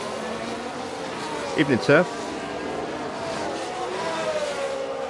Is the short run pace recommended for driver development for all drivers? It's recommended if their pace stats are low, so cornering and braking. If you want to get both of those up, quickly, short run pace is the way to go, because that will work on both of those at the same time. If their cornering is great but their braking is not so good, you can look at something else that will cover the cornering in with maybe some other stats that need some work. But yeah, I mean, generally if their pace stats aren't great, short run pace works on, I think, accuracy, which is also important, cornering and braking, and those are the two most important stats when it comes to determining pace, the cornering and the braking.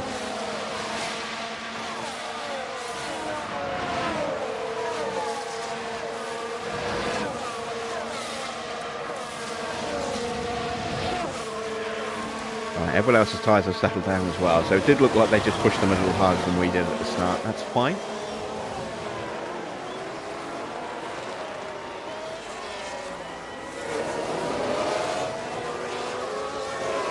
We've got a little bit of extra battery into Tsunoda's car, so if we do start to close up to Magnussen again, we will be able to hopefully take advantage of that.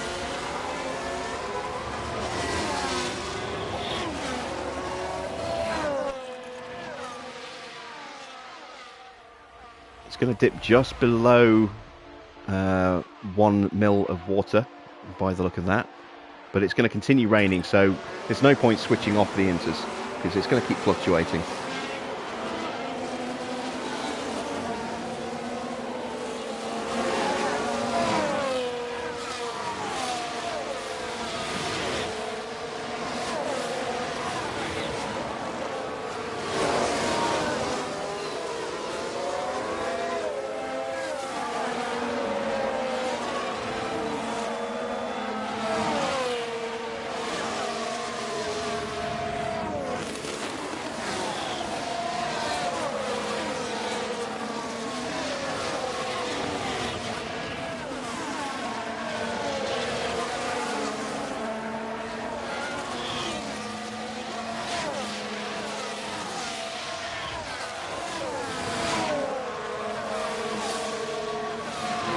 Right, DRS might actually kick in, and I'm a little concerned about that, so I'm just going to up De Vries' pace a little bit, because I don't want him to get caught out by Norris.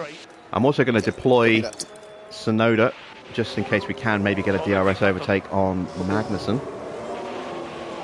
And there we go, DRS is now active. So we need to make sure we're not in the 1 second window with Norris. I think we might be okay. DRS enabled. Yeah, his rear wing didn't open. Okay, that's good. Whew. Okay, that's going to add an extra little twist. If we are going to get these periods where the DRS is going to suddenly switch on. No energy, bottom. Copy. It's going to give us an opportunity to try and get some overtakes in. Copy. Charge on, charge on. Copy.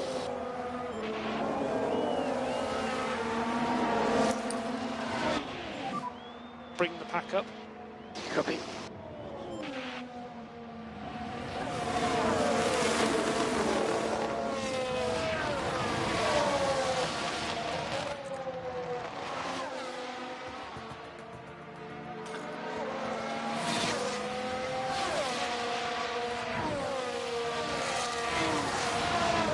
It does also mean we are like, where's the DRS? Oh, there we go.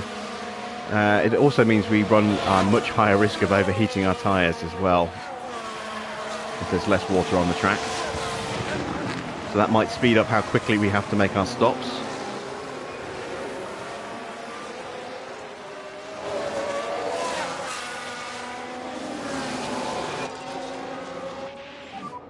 Stay close to the car in front. Overtake button. Copy.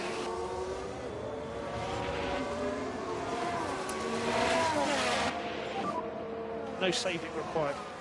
Yeah, you're from. Evening, Victor.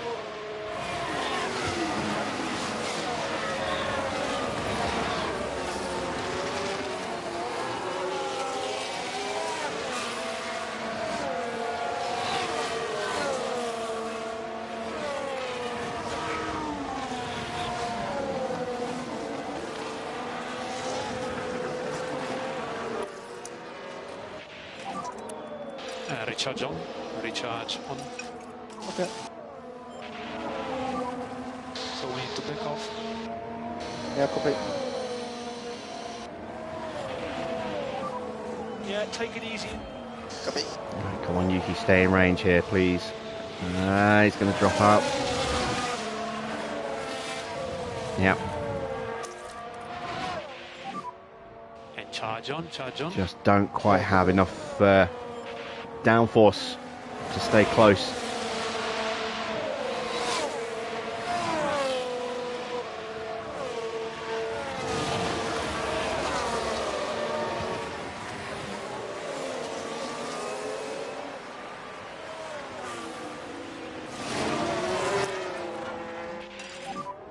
Use deploy as much as you can. Copy. Gonna have one last opportunity, I think, to get Tsunoda through before the DRS switches off.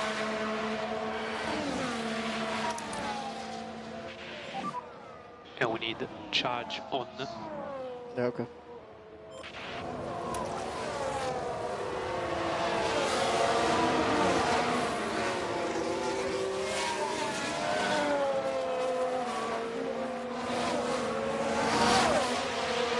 We're just losing so much. I don't know if that is down to the car or maybe it's down to our driver's adaptability ratings.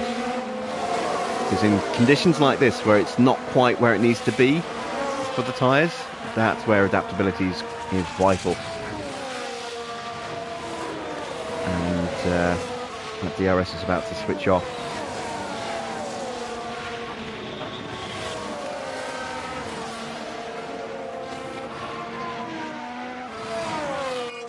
There we go. Just as we got in range, we've lost the DRS. It's gone. Lift off to avoid instability. All right, let's calm those tyres down again. Let's see what that's done to our tyres against the rest of the grid. It's not too bad, actually. De Vries stayed ahead of Norris as well, which was the important thing. I was a little concerned that he might get picked off. But he's doing all right.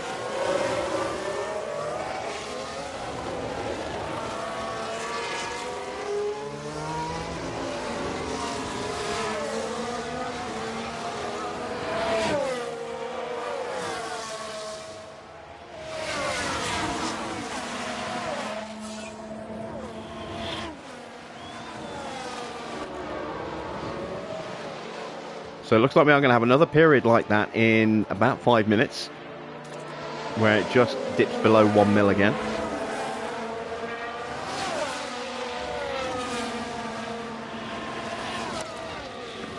So we're going to just see if we can maybe sneak De Vries up towards the back of Tsunoda again. Just to give him that extra bit of protection against Norris.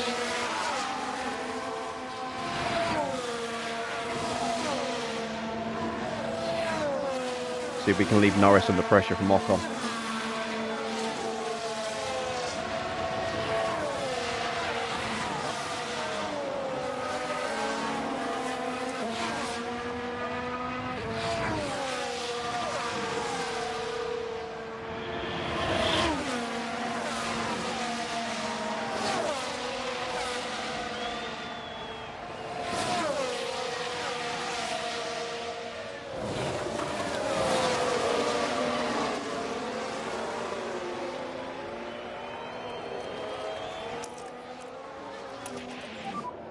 Use energy.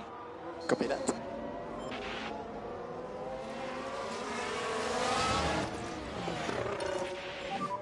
Just cool down Yuki's tyres a touch and save a little bit of fuel so we can push a bit harder later. This will also allow De Vries to catch up quite quickly as well.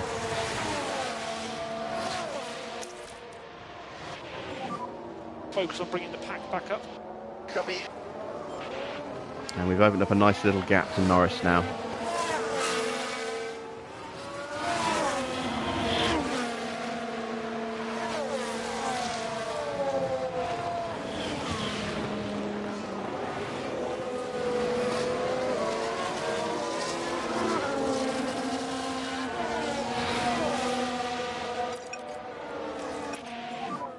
Back off now. Copy that. Do some left and coast. A0.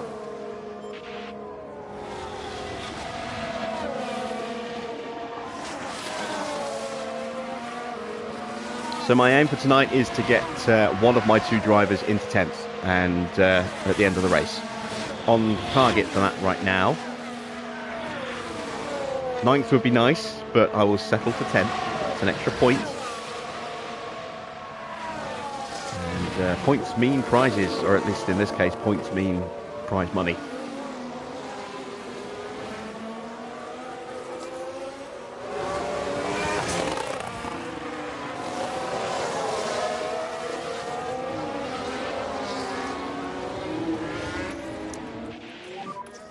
Charge on.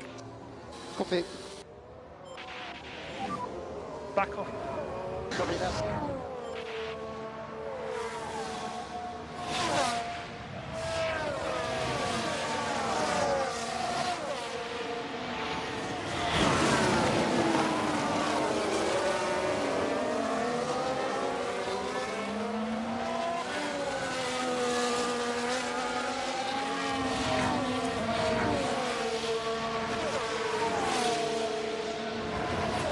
Okay, let's have a look a little bit further up the grid. Verstappen 2.5 seconds clear of his teammate now.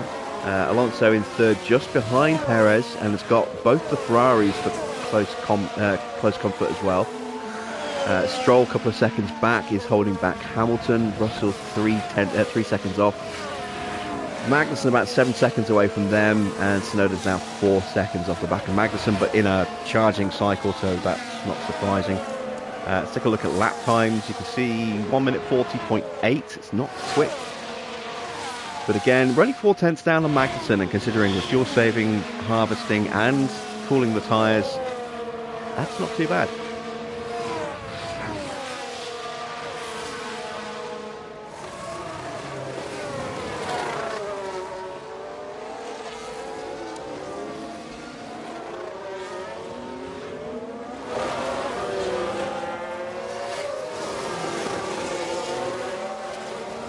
Track is starting to dry up again, so Recharge. let's get some pace going again. We can put a bit of energy on tires. Yeah. Make sure that we stay. Just focus on charging the pack. We keep the Debris close enough. Charge on. Okay. So I am concerned that Norris is going to try and push past us in the next DRS activation. So I want to keep Debris in range of Tsunoda. So we've got a wingman behind us.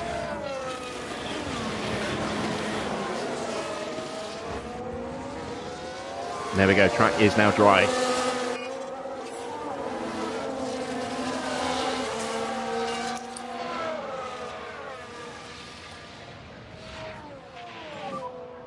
Recharge on. Copy.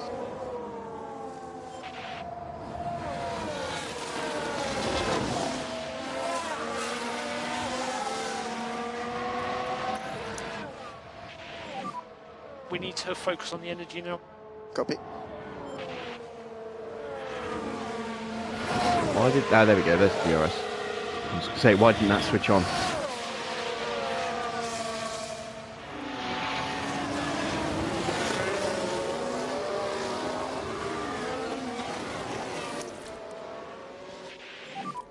Need to focus on getting the pack up. Copy.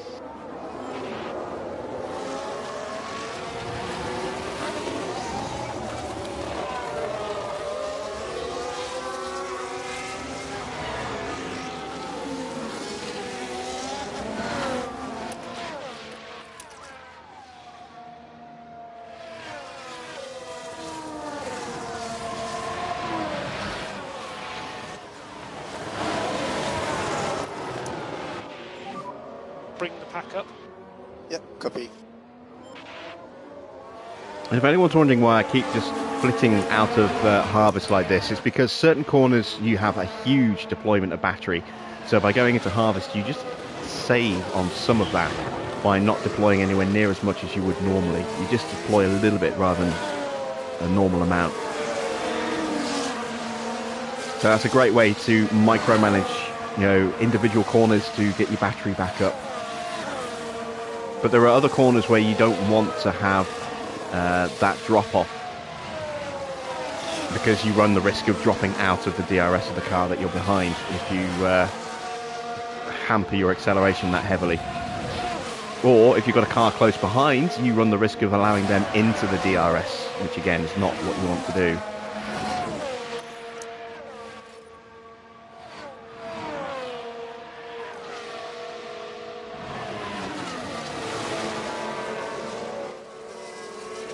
Oh, and Ocon is through. So let's make sure that he doesn't immediately get straight into us. Norris is still fighting him side by side, actually.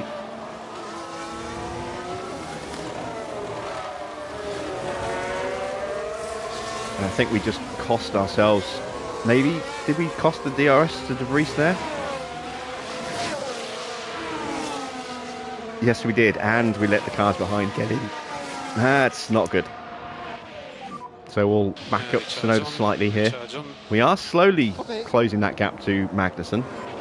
Very slowly.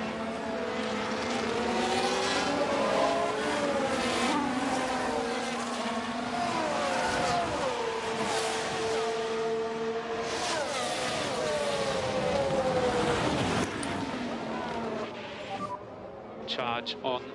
Copy.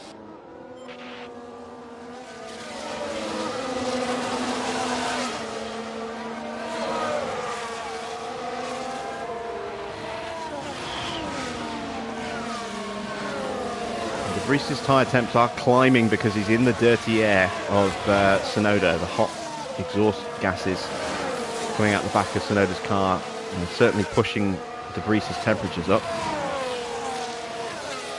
But we're going to be doing that in turn to Ocon behind us.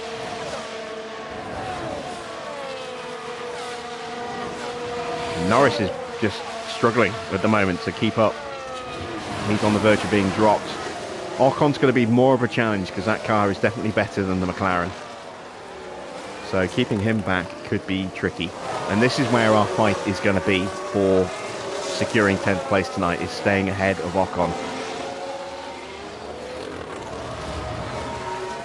I'm not sure we'll have enough of an edge to get Tsunoda. Maybe we can jump... Magnussen. Maybe we can jump him with pit stop strategy, but Ocon's definitely the big threat tonight.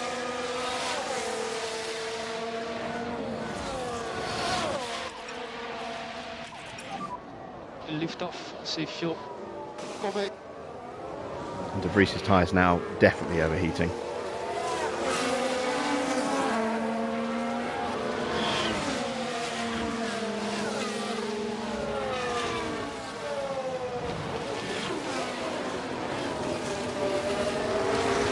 I could try and sprint and pull Ocon away from Norris, but I don't really want to do that because I want Norris to be a threat to Ocon. I want to try and hold him up a little bit, make him vulnerable from a counter-attack from behind.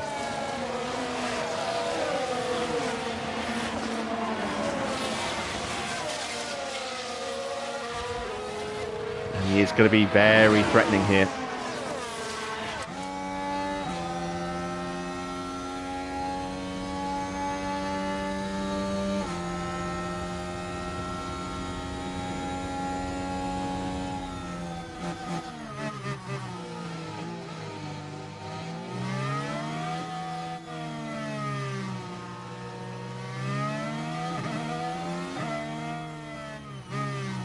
Take a look at tyre wear.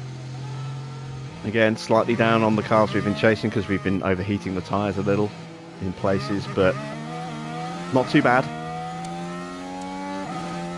We're penciled in for a stop on lap 30. Might change that up a little bit. We'll see.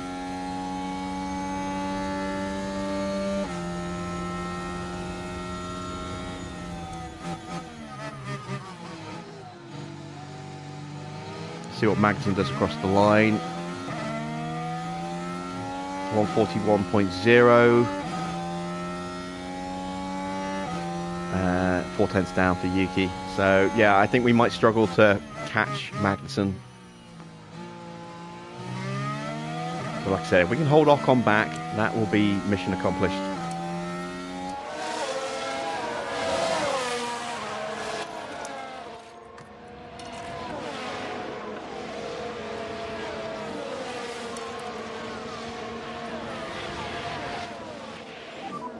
Charge is good. Yeah, copy that. You can push one step more. Copy.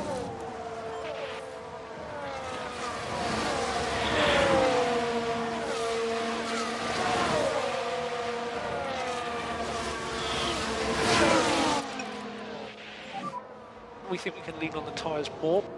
Copy.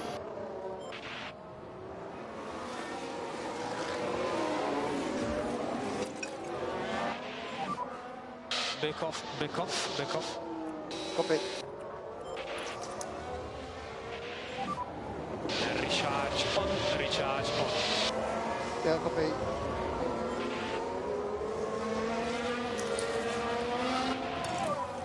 Charge on. Copy.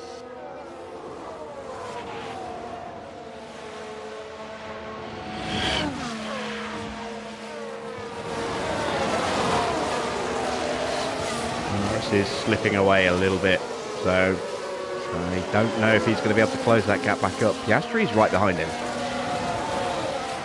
So McLaren's running, you know, nose to tail at the moment.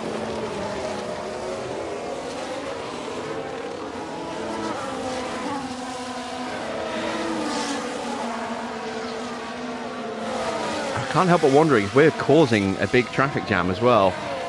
I'm not sure if that's us or just everyone is trying to hang on with the DRS.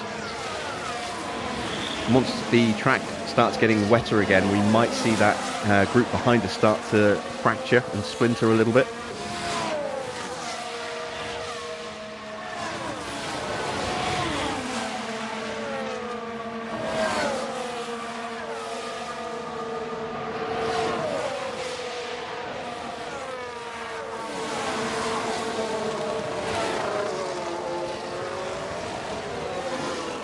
Verstappen and Perez scrapping for the lead.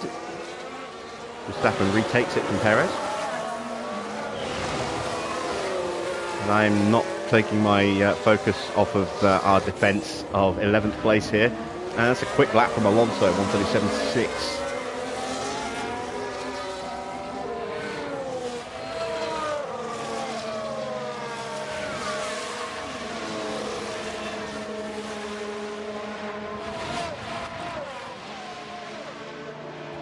I am wondering actually if it's worth us gambling onto a set of dry tyres.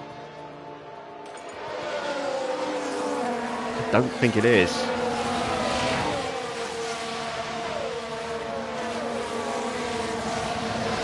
I don't think we'd be any quicker on softs than we would on these tyres.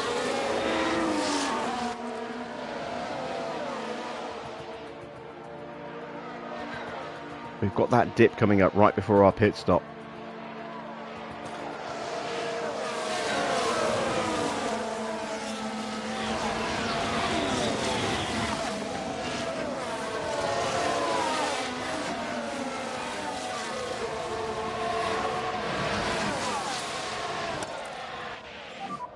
We can push more. Copy. Going to start upping our pace in general now, I think. And this could be dangerous. Ocon trying to insert himself between our two cars, which we do not want. If you need it. Copy that. Overtake button. Copy. And holding the battery back in reserve for just such an occasion.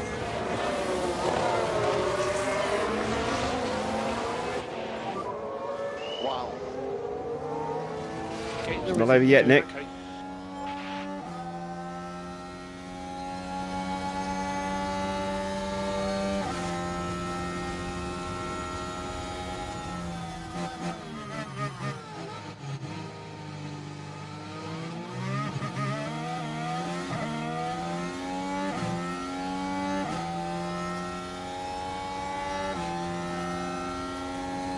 Come on, be brave, be brave, be brave. Nope. I think it might be just that little bit too much to try and get back past Ocon.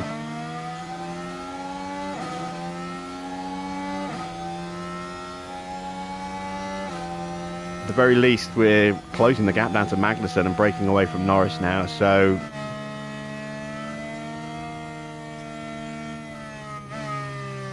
You know, 6 of one, half a dozen of the other in terms of whether this is going to be good or bad for us. But Ocon is quick. And we are not breaking away.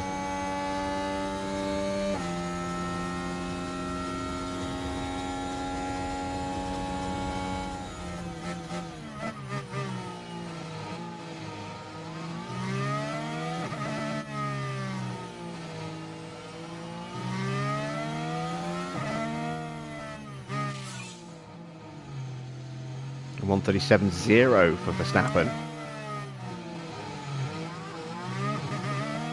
Which is 3 seconds faster than we're going with De Vries right now, who's using tyres, battery and DRS.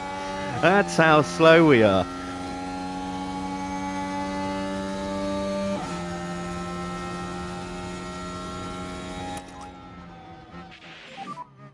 No saving required. Copy.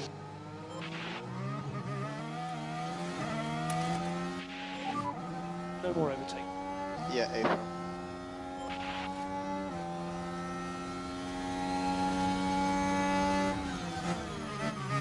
A. Couldn't quite get back in. Alright, I'm going to top up. Focus on bringing the pack back up. Copy. Recharge on. So close to actually staying away from Ocon, but he's just gaining on us through these sweepers.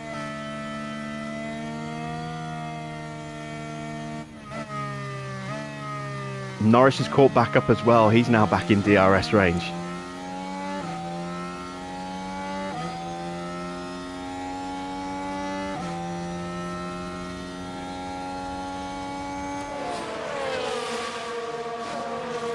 Ocon did not get the DRS to Tsunoda.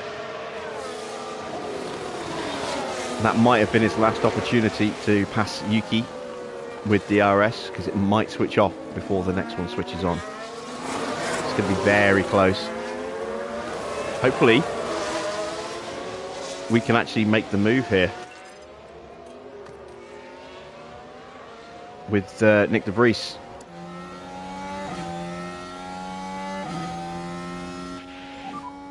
Let's get him. Ocon didn't get it. We did, but we're just not quick enough.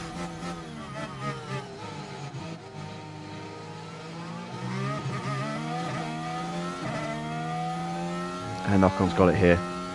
Damn it.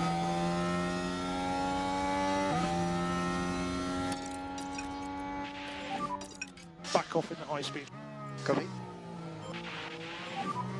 So we need one step more management. Top 10.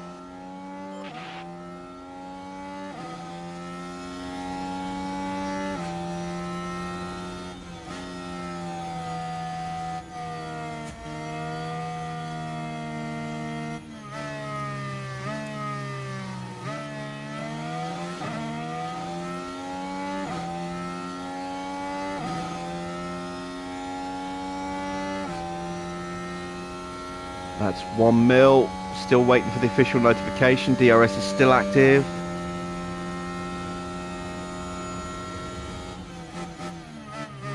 They haven't turned it off yet.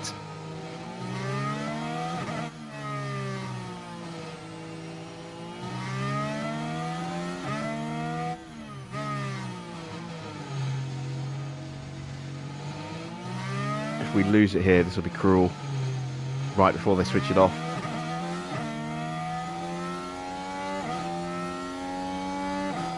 New fastest lap for Hamilton at 1:36.7. DRS is still active.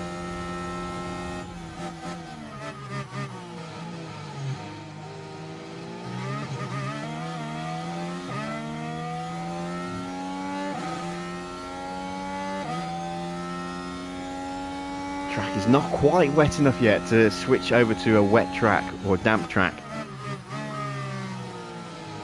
De Vries is now struggling to stay And you are free to use the energy when you want. in range.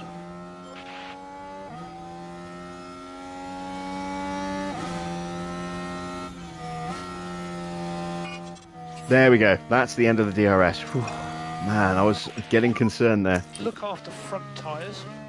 Copy. We can just focus on But, charging. you know, Ocon is still all over the back of us and has a better car, so we're not safe from Ocon at all.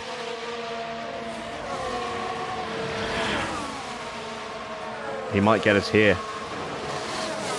Not the inside. Yeah, he's got us. He's got the inside for the final section of this squiggly bit, so we can't hold him back.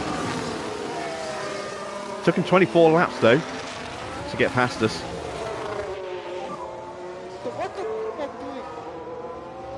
Keep focus. And of course, now there's no DRS, we can't retake that position easily. All we can do now is just try and sit behind, stay in range. Maybe Ocon can help drag us onto the back of Magnussen. If we go for an undercut pit stop,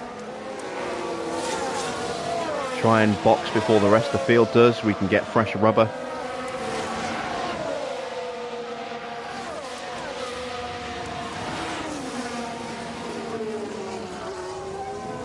But at the same time, we run the risk of dropping out of DRS of cars by boxing.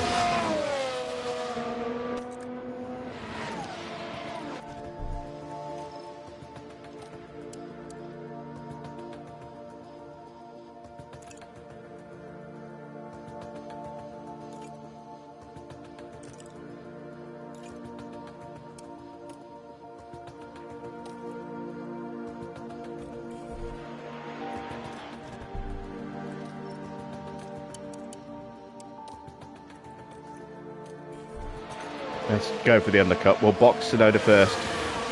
De Vries first, then we'll box Tsunoda.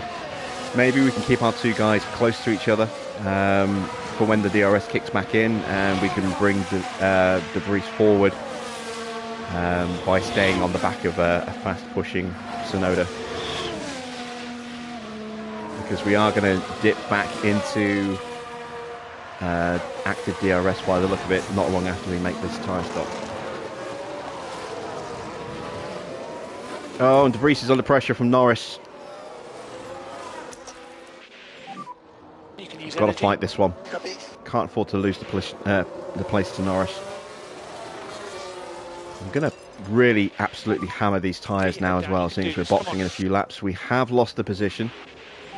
At the same time as that, I'm also going to start actively fuel saving. Stay close to the cars in front.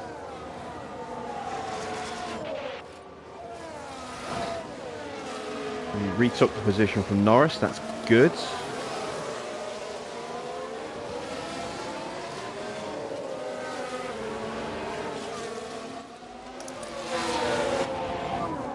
We need to focus on the energy. And Yuki's already 2.5 seconds off the bat, so let's start building his battery up and do the same with De Vries. Recharge on, recharge on. Okay. Bring the pack up. Points finish just got harder.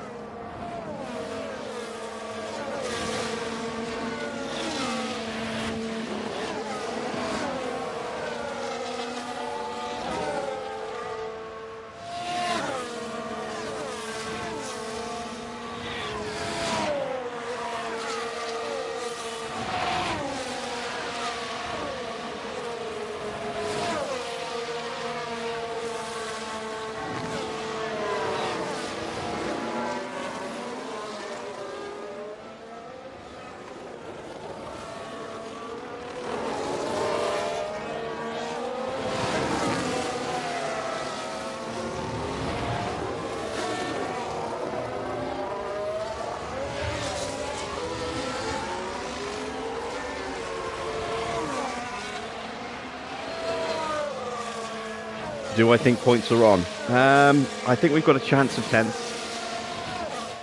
It all depends how late the AI decides to box for a fresh set of inters. We're going early. The AI probably won't box until they get down to around about 40%. So maybe around lap 40 we might see the AI start to pile in.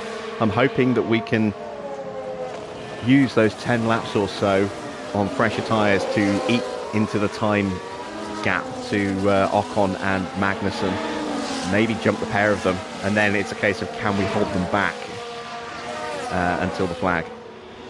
That's why I'm charging these batteries now and saving fuel desperately, so that we can be a bit more aggressive where we need to be on fresh tyres,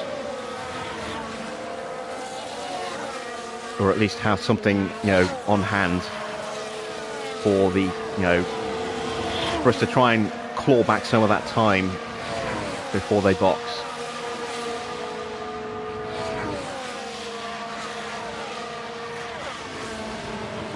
We're still lapping at a decent pace. We're lapping faster than Norris, who's being held up by us, I think. We are definitely slower than Ocon and Magnussen at the moment. Russell's on a bit of a flyer, 1:37.6. But we could be going quicker than this, but like I said, it's because we're charging the batteries and saving fuel at the same time. If I turn those down, which I will do in a moment with Tsunoda, I think, then we could go quicker.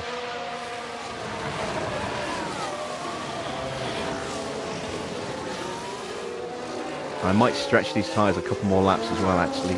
Seeing as we're no longer close to Ocon, it might be a case of it's worth just stretching an extra lap or two. Back to our initial plan of boxing around lap 30. Let's get these tyres down to about 50% and then box somewhere around about there, I think. We may as well wring every last bit of performance out of these tyres while we can. Need to focus on getting the pack up. Yeah, copy that. Of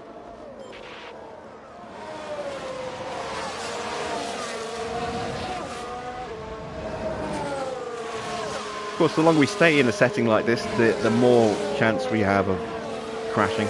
So it's a balancing act.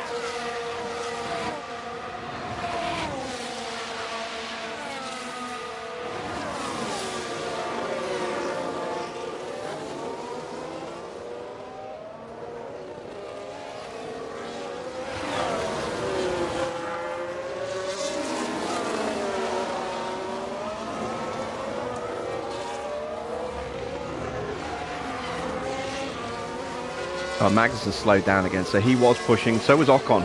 They were pushing as well when they were doing their 138s. Or maybe it's just track water going up slightly, but you know, that pace difference is disappearing again. Now that we're not on full harvest with the batteries. Sonoda's pretty much fully charged now.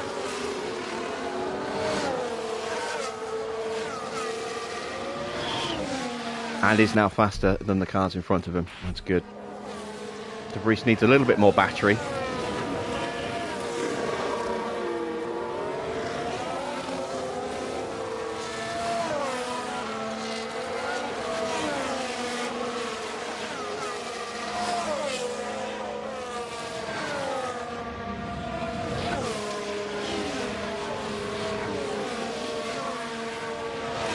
We'll box De Vries on lap 59. Sorry, 29. 59. We'll box him after the race. Yeah, we'll box him on the next lap, on lap 29, and we'll box Tsunoda on lap 30.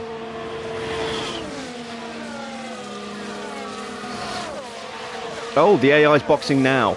Oh, okay, they're going earlier than I thought they would. Much earlier than I thought they would. That has probably just scuppered my plans. Is anyone else boxing? I'm going to bring in De Vries in this lap.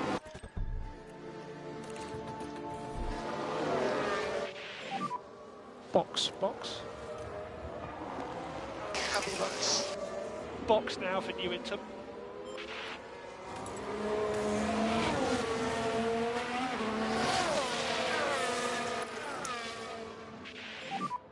Focus on bringing the pack Right, back Magnussen and Ocon stayed out, so yeah, fresh inters already for Alonso and Perez. That's way earlier than I thought they would box. In the pit lane. Box, Slippy. Copy.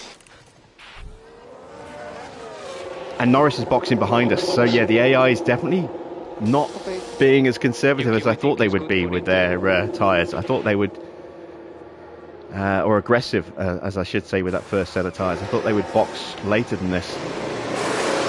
That was a bad stop. We're going to lose position to Norris here. Damn it.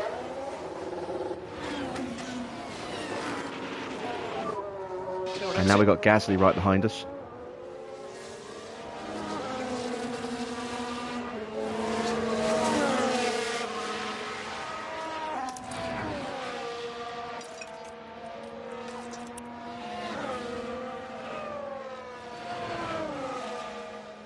Right, that We can push more. Yeah, No saving required. now it's Verstappen and Hamilton boxing. That DRS is about to hit.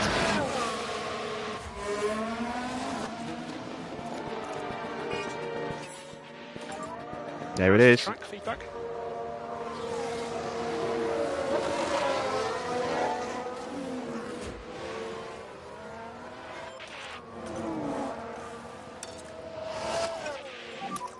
As more lift off towards the tires. Copy. Anti-deploy when you can. Yeah. The entry.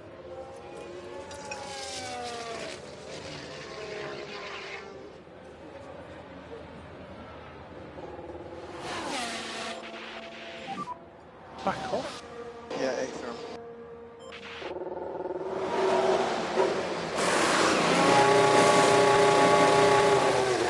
Okay, that's a clean stop for Tsunoda. It's not quick, but it's clean.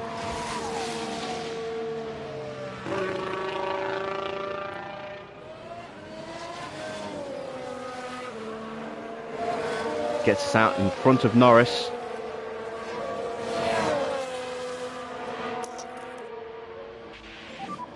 Press and overtake. Okay. Now Leclerc is in.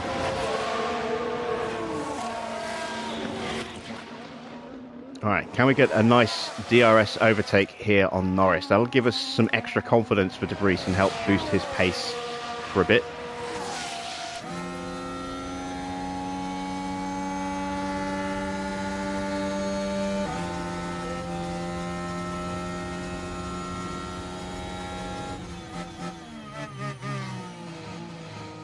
Yes, we can. Excellent stuff. And slow down, Yuki. Slow down. Copy.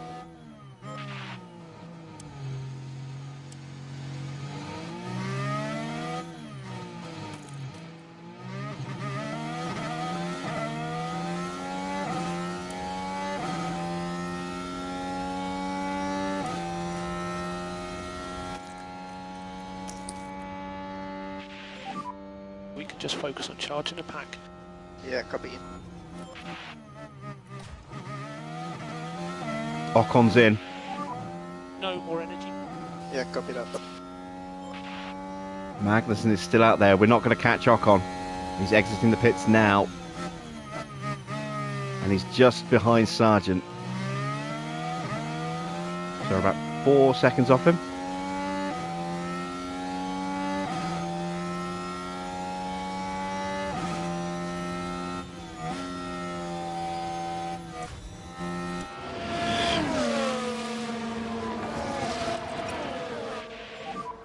Big lift off.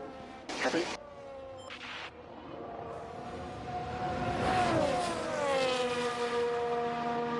Magnussen still yet to stop.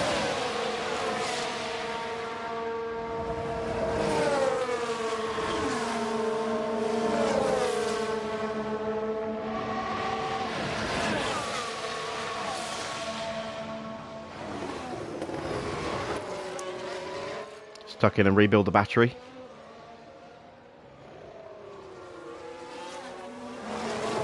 And then, if needs be, we'll just wait until the track starts to dry up again before we deploy what we've got to break away and stay ahead of Norris. There is Sargent and Ocon in front of Piastri. In front of Tsunoda. Got the gap down by another second. And the track is now starting to dry up. And we're out of battery. That's not good. I was hoping to catch him quickly.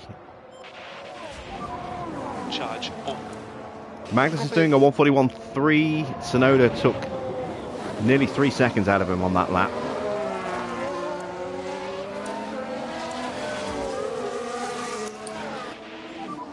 Bring the pack up. Copy.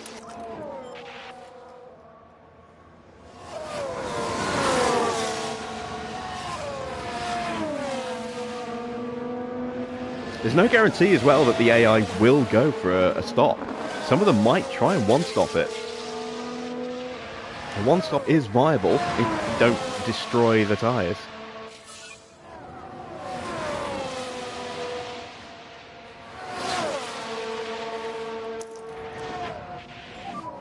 Use energy. Yeah, copy.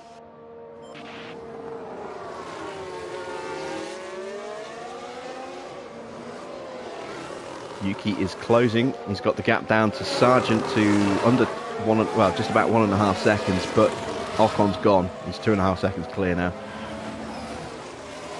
So it's all about Magnussen, if and when he stops. He's stayed out so far.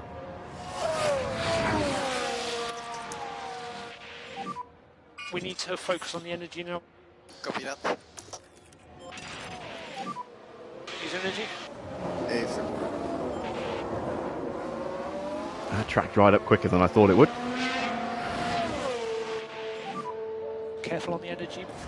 Yeah, copy that.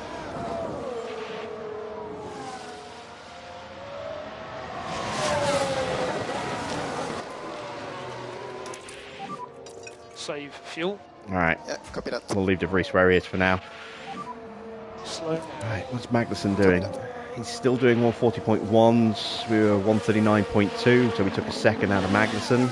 The gap between us is 22 seconds. It's about the pit stop. It's touch and go at the moment.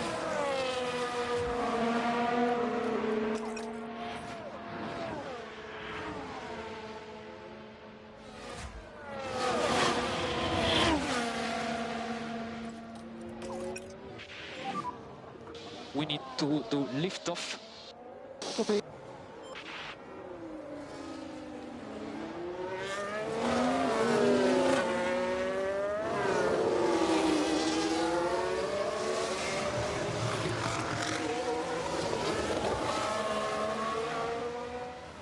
And Magnussen's in. Okay, this is critical for us.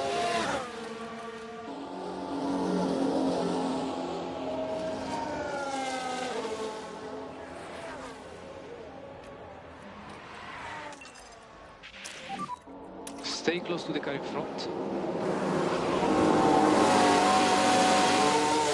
It's not a quick stop, but it's a clean stop.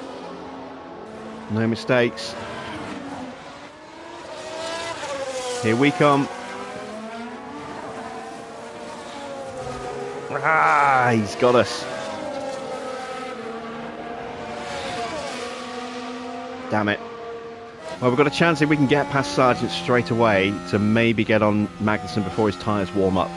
But it's not a big chance. I think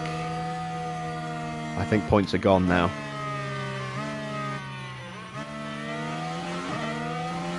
I don't know. Piastri and Hulkenberg are still yet to stop. They're going to move out the way. But again, it's cars in front of us that we were already ahead of. You know, we needed to get position on either Ocon or Magnussen, and we failed to do it with both. So it's now not looking so good for points, which is a real shame.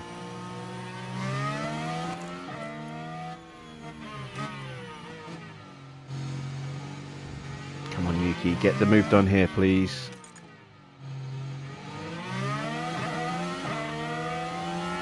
I'm out of battery now.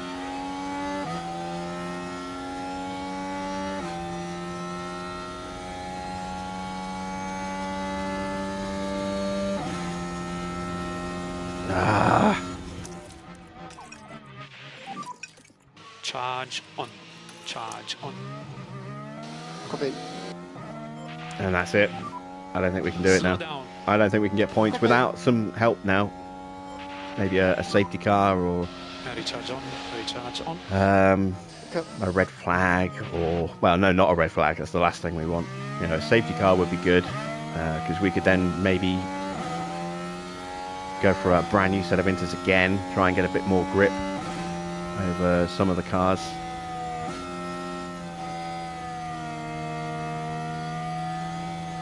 Close the field back up again, give us a chance to really push hard on a restart. Or just a couple of retirements in front of us. It's been a very clean race so far, which is unusual. Was not expecting that. And now we can't even keep pace with Stroll, with Sargent.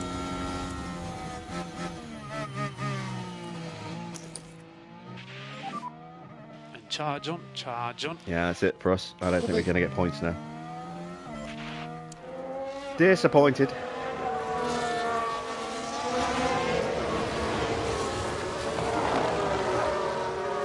If we'd had DRS all the way through this race, if it was a dry race, I think we would comfortably be, you know, in contention for points.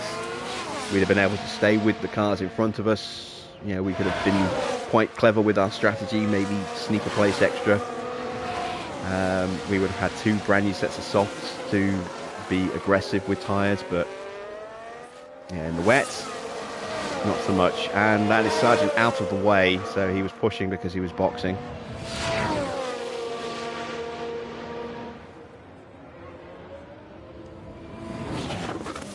And we're now 4.5 seconds off the back of Magnussen.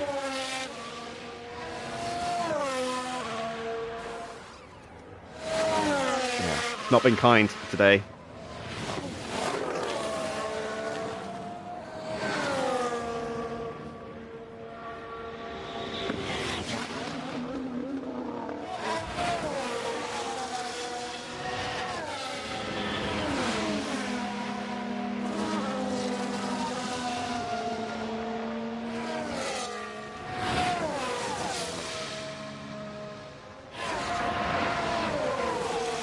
But this is exactly what I was expecting for our first season, to be, you know, close to points but not quite there. It's certainly living up to the predictions so far. We're under pressure from Gasly now, and kind of just about hanging on to the back of Norris.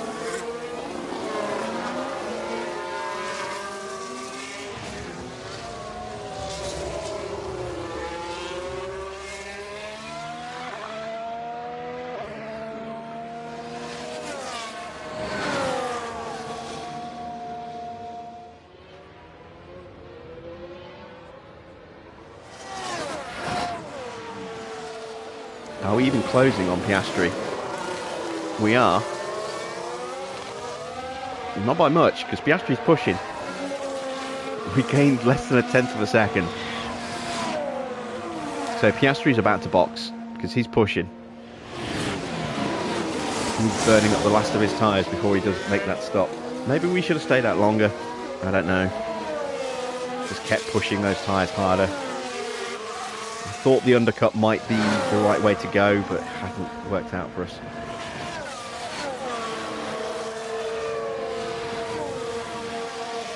Science finally boxes, and this is kind of when I was expecting all of the AI to box, around this kind of point here.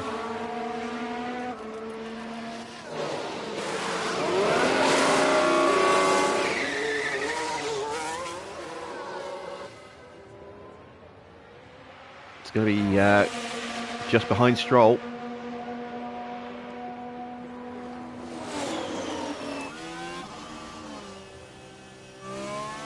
That is Stroll there.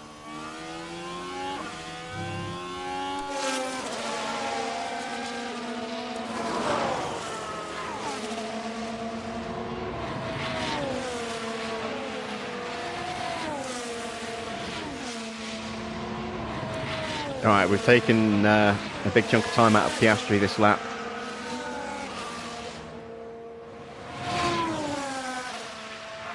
I think our pace picks up more as the track gets a bit damper as well. In relation to the AI. You know, as it becomes less about that balancing act of being on a knife edge of a dry to damp track. Again, that's the adaptability rating of the driver's, area. When it's definitely wet, or damp in this case, then it's fine. When it's definitely dry, it's fine. When it's in that little bit in between, that's when adaptability really kicks in.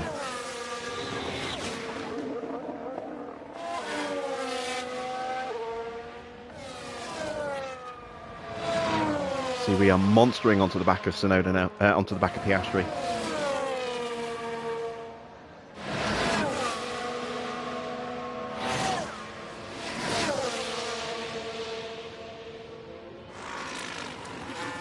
His tyre's still at 41%. Albon's still out there. So is Hulkenberg. So it's 1, 2, 3 cars out of the way. That'll put us in 11th still. Which is where we were before the pit stop.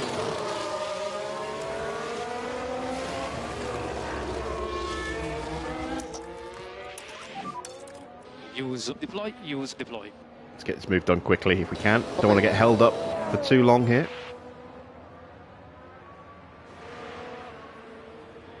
That's Norris and Tsunoda, Norris and De Vries in the background there.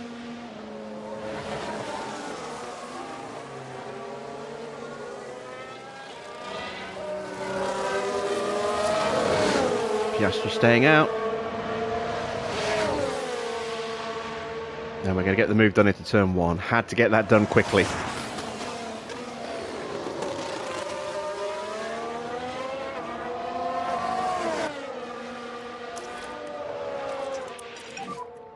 Recharge on. Okay.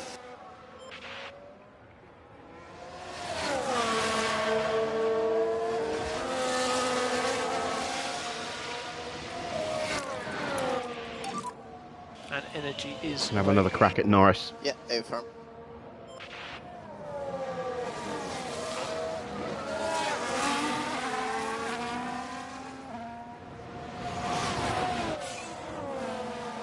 New fastest lap for Leclerc, 1:35.8. Way quicker than we can manage. And we've got a really good run on Norris here. Switch to the inside, should get the move done.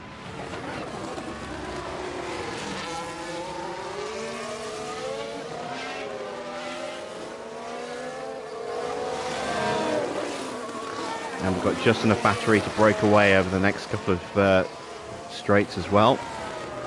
Hopefully.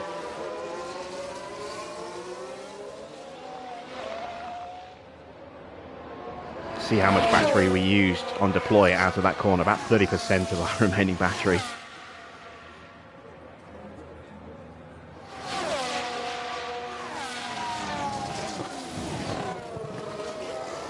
And Piastri finally boxes, so he's not going to hold up De Vries. That is excellent news.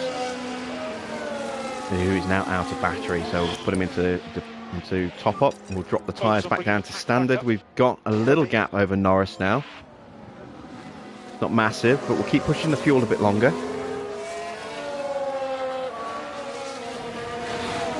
Bring those tyre temps down again.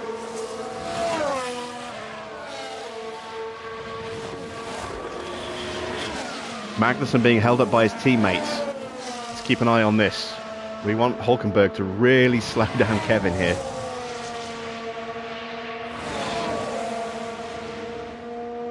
He's still yet to stop Hulkenberg and Albon. Both of those two are going to be in any lap now, I would imagine.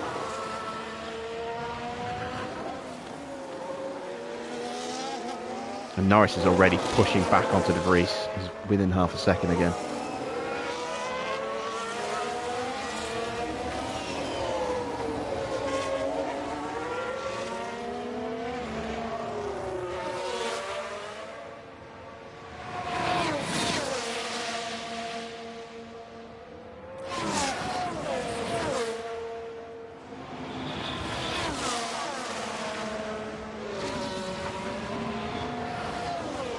Stay out, stay out, stay out, stay out, stay out.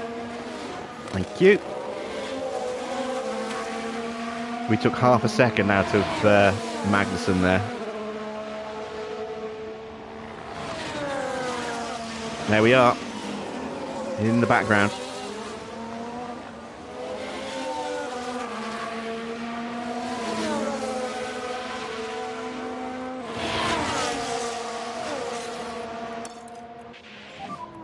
Push 2 steps harder.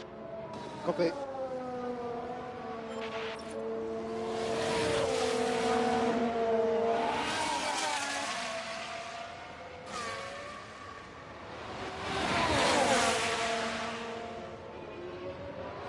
Another fastest lap.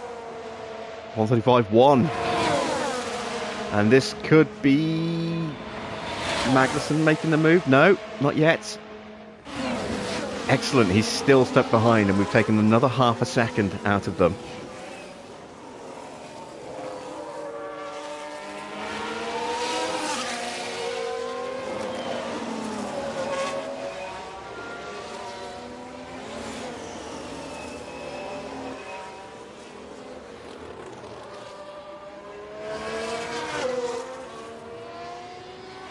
And another half a second. It's down to 2.5. Come on, stay out again. Stay out for another lap, please. This is bringing us back into the chance of getting points.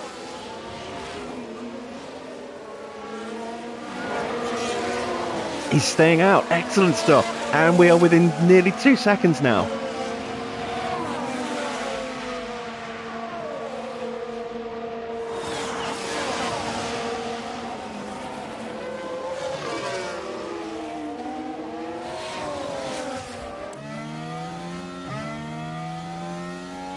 I'm not worried about fuel. We can deal with fuel later. Let's just get onto the back of these guys quickly. I don't want to use the battery to do it because I need to have something to try and actually get past Magnussen when we get onto him.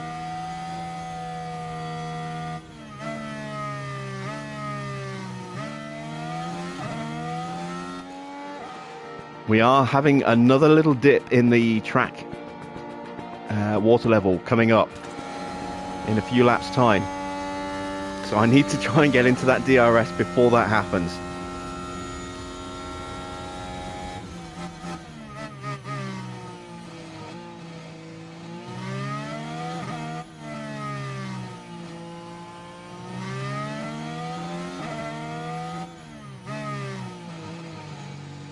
We are so close.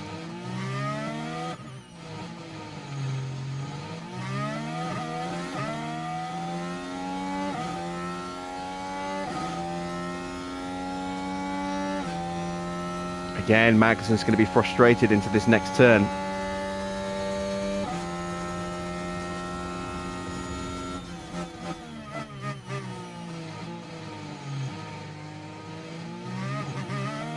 And Hulkenberg is staying out.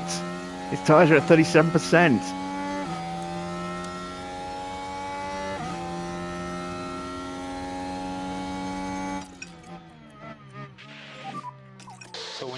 off. Copy. Lift now. Copy. Recharge on.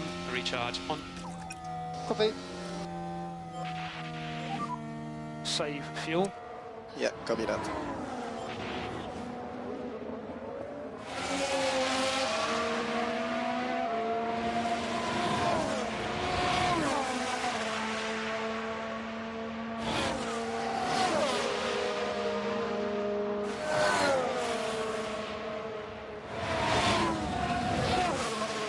Is this where Magnussen gets through? It is. Recharge on. Yuki, recharge on. Yeah, copy. So we need to get through ASAP now here as well. Copy.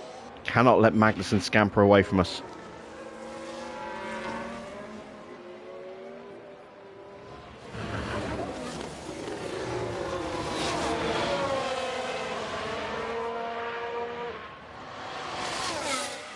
Hell, can we even make the move here? Let's go. Good job. We are P12.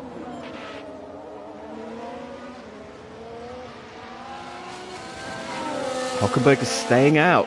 So's Albon. So, No DRS available. No DRS available. oh, we're going to try and go around the outside.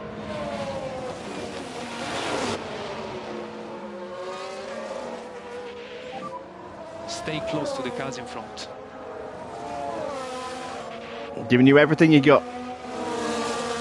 It's not enough. All right, okay, so let's stay here. We need to protect the front tires. Magnussen should easily hunt down Albon very quickly here. My hope is that Albon stays out for another few laps as well.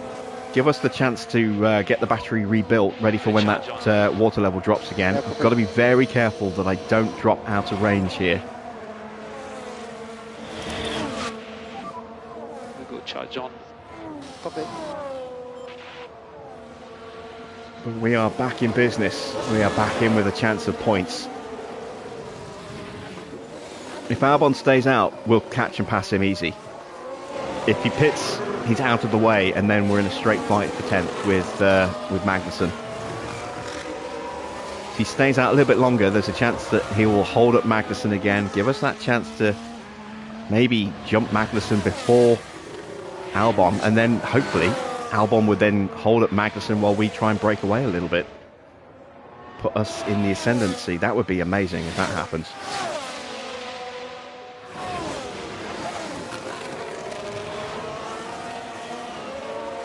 Albon stays out.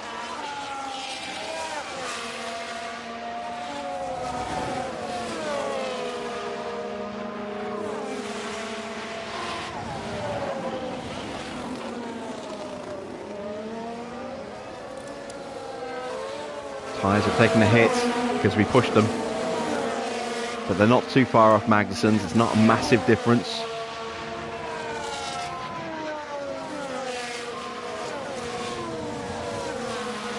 Reese is still holding Norris back. That's good. Let's actually give him a bit of a pace. No saving required. Copy. Use energy. Yeah, copy that. Magnussen is lining up Albon already. I think he's going to get him straight away. Oh no, he's not. Not yet. Whew, thank God for that, because we are slipping back again. And look how far ahead Ocon is. He's 7 seconds ahead of Albon. There's no way we're going to close that gap down. This is the fight.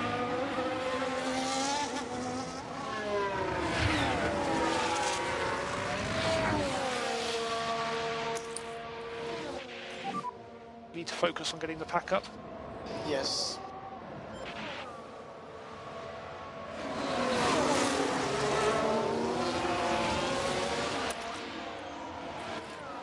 Albon stays out. Is he going to go to the end? It's not that many laps left. It's now becoming a real possibility. He might try and stick it out to the end.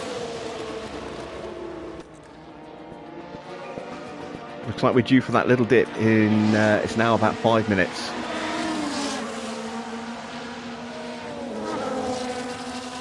Albon is pushing to try and stay ahead. His tyres must be screaming at this point.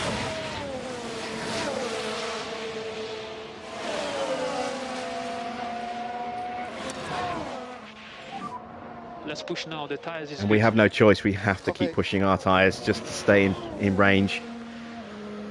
I was hoping we wouldn't have to do that, but we don't have a choice. Albon's still frustrating Kevin.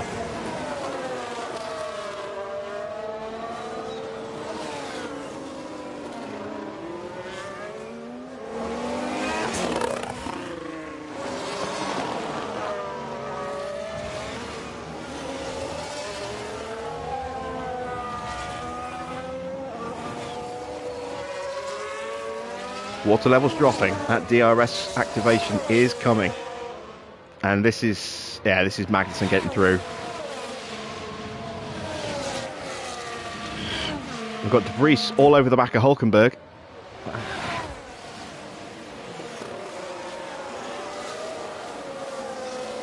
Albon has stayed out again. Hulkenberg has boxed. So that frees up De Vries.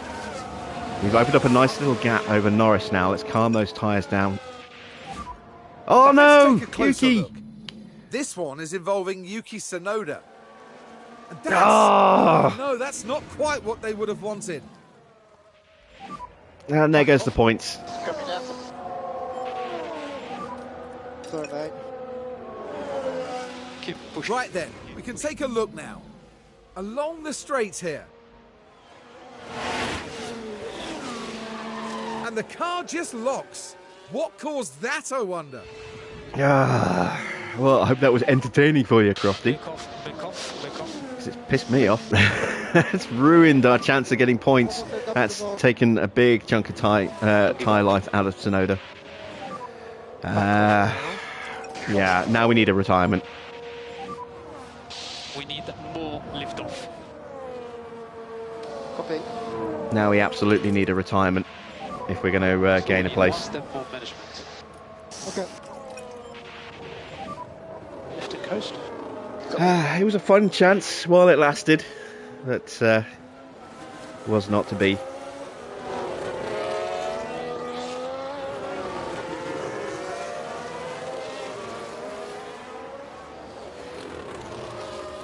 Is anyone else in front on old tyres? No, it's just Albon. He's the only one who hasn't boxed. The only one.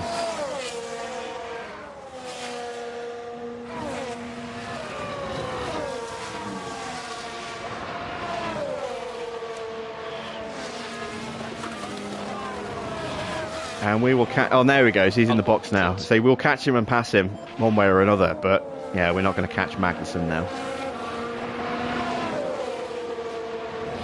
We can't make up that amount of time, unfortunately.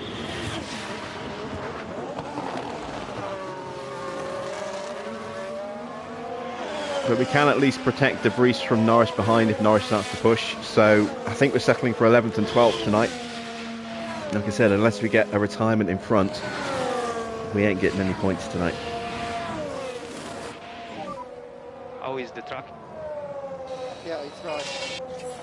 It's not far away from the fly.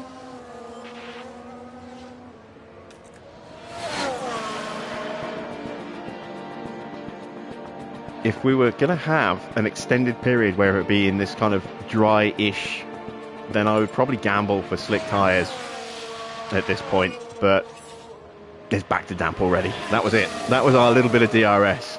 It might not even come back again.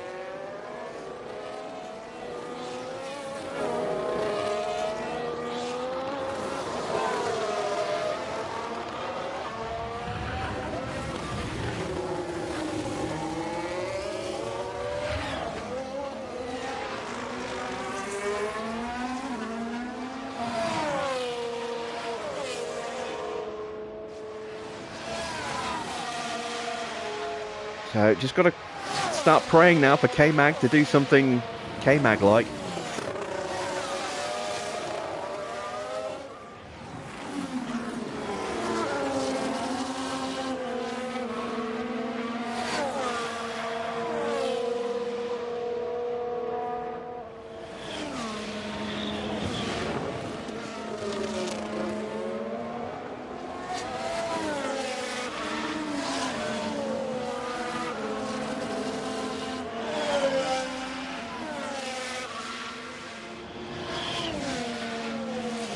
see, are there any fights worth keeping an eye on? I mean, there's this one. That's the only real fight on track at the moment.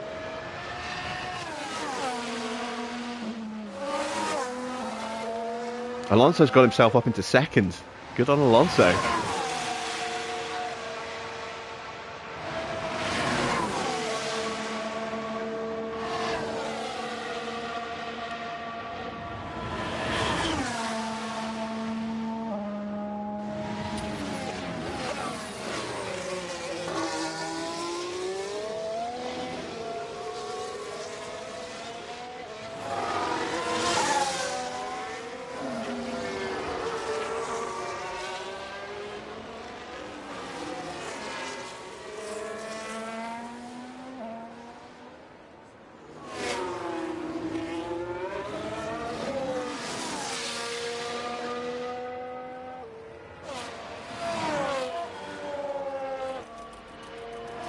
Let's have a look at him. He's got Perez behind him. He's actually pulling away slightly, or he did on the last lap. Let's see what the gap is in terms of lap times this lap. Verstappen just, you know, so quick at the moment. 36.5. He's definitely pushing. He may possibly even lap us. He's just crossing the finishing line now. So he may possibly lap us before this race is done. That would not be good. Alonso pushing this lap as well. 136.6 for him. Leclerc 135.8. He is desperately trying to get onto the back of Perez, and has he made it? Not quite.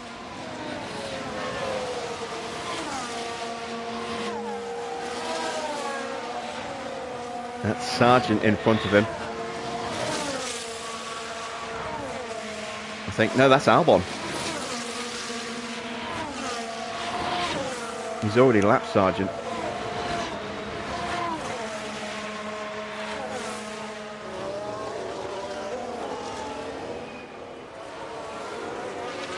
We're keeping the gap at about 3 seconds to Norris. Let's give Yuki a little bit more pace again now. Now we calm those tyres down. Step on tyres.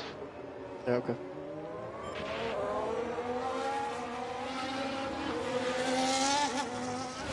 That did not do any favours for Charles Leclerc there. Stroll a long way back, 10 seconds off. He's got Sainz rapidly on the back of him. This could be a bit of a fight. I'm looking for drivers to get close to each other so they can maybe hit each other and take each other out. I'm looking for any glimmer of hope of a retirement in front of us to give us at least one car in the points. Maybe both, if we get really lucky.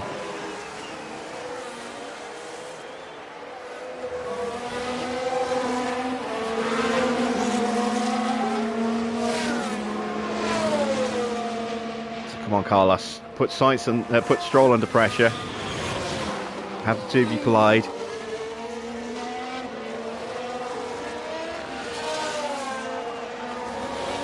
With at least one of you retiring.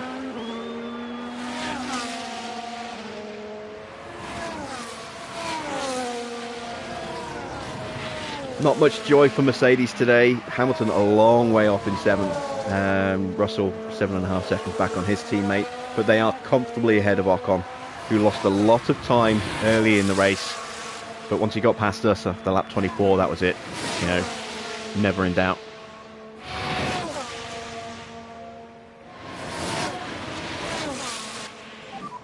The tyres is good. Copy.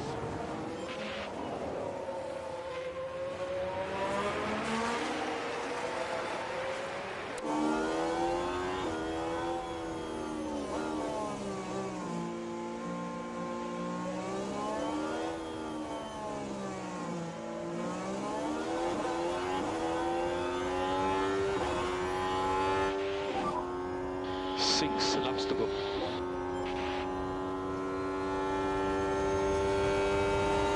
And now it's Max now crossing the line. So that's how close we are to getting laps. I think it's a real possibility. I'm going to just start pushing fuel. Might as well at this point.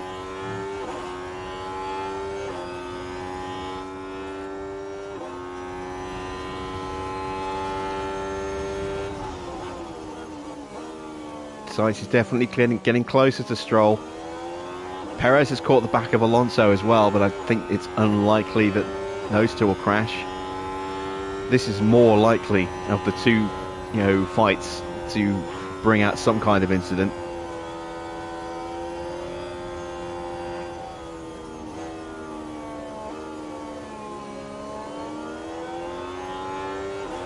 Gasly has got past Norris. So there could be a late threat from behind.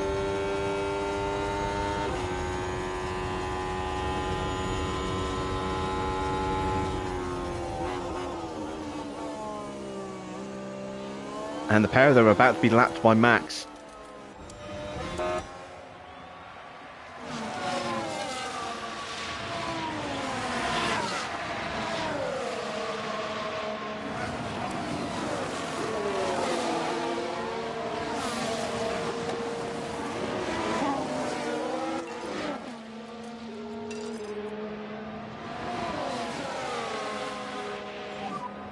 Let's push. Yeah, copy.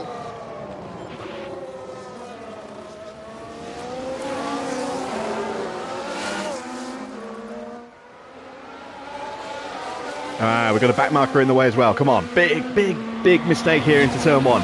Come on.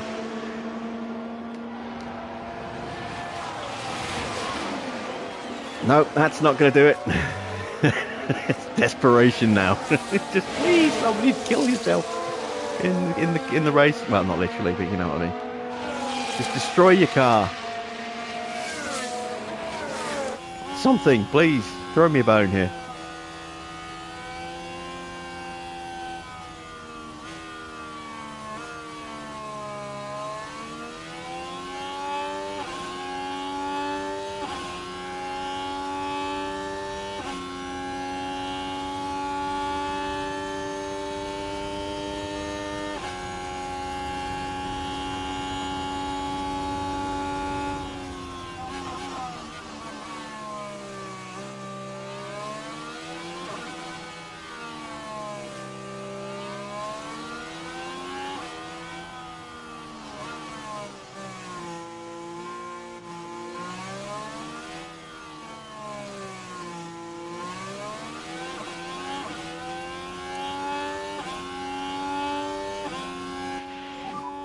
Finally left.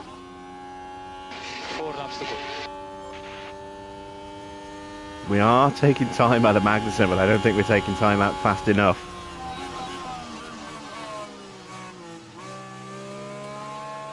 Let's just go for the battery as well. I'm trying to stay ahead of Max to give us an extra lap, basically, to see if we can maybe catch Magnussen. I'm not giving up yet.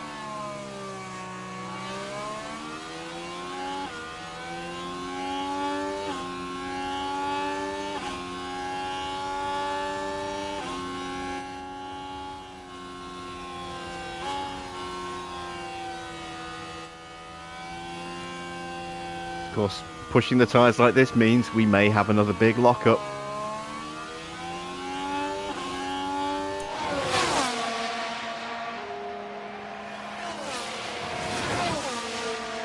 Oh, here we go. Here's a chance. Here's a chance of a mistake. Come on, crash, crash, crash. No.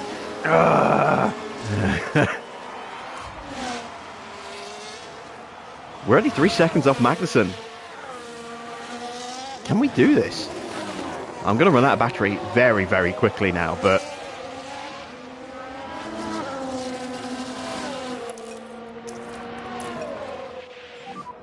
We can just focus on charging the pack.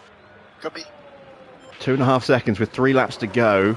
I'm almost spent on battery. But I took 2.5 seconds out of Magnussen on that lap. Has he pushed hard on fuel and just can't respond, or is he just comfortable at the moment and will respond if we get too close? I don't know.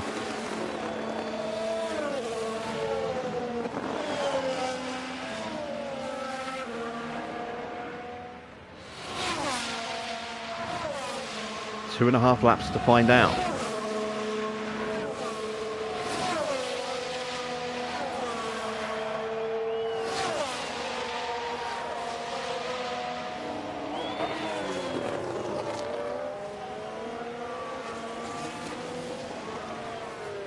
Still no big lock-up from Sainz into Stroll.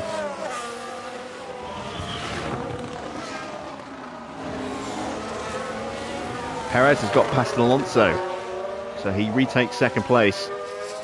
We're inside 2 seconds. We're out of battery. It's available. No, yeah, it's available. Copy. Come, Charge on. Copy. come on, Yuki. You can do this.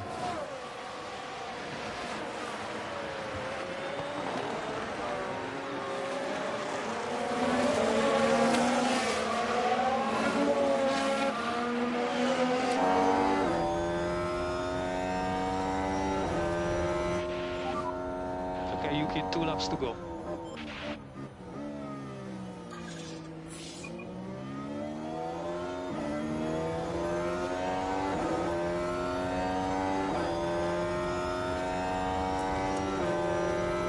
Magnussen's responding. Damn it. We're going to fall just short, aren't we?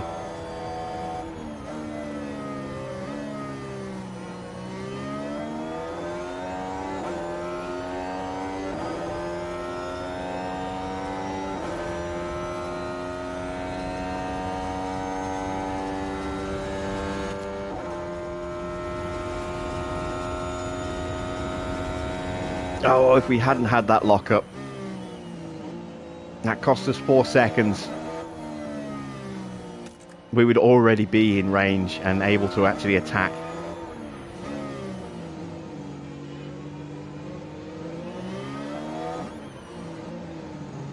Track's drying up again. That's not going to help.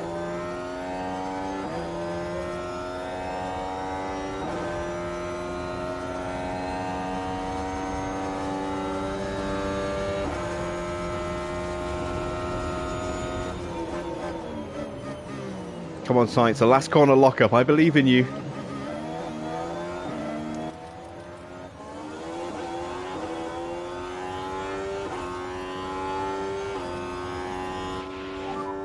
Last lap. Do it for a fellow Italian team. Go on. I dare you.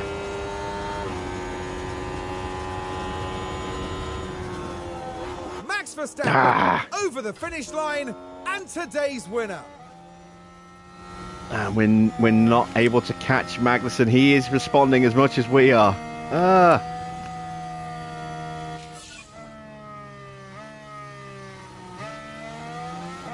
We may as well back off De Vries now. There's no point pushing him any further. So slow. Yeah, take so.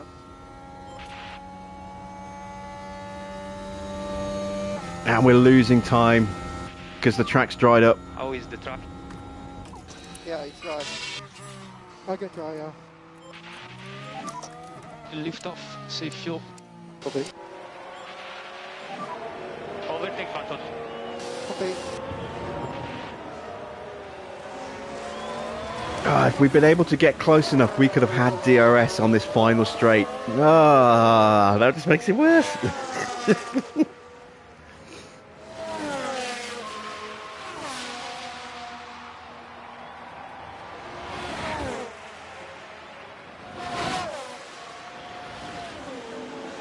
That's it. 11th and 12th. I'll settle for that. It was a good effort. Just didn't quite have it, you know, in the wet, unfortunately. And check the flag. No points tonight, but maybe if teams don't bring upgrades to Imola, maybe That's points. another race wrapped up for Lewis Hamilton. 7th place at the end of that one, and some points for the team.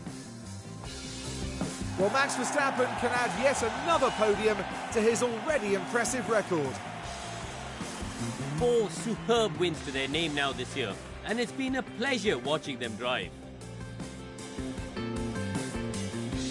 And after a hot and sweaty Miami Grand Prix, I think this is as good a time as any to cool off.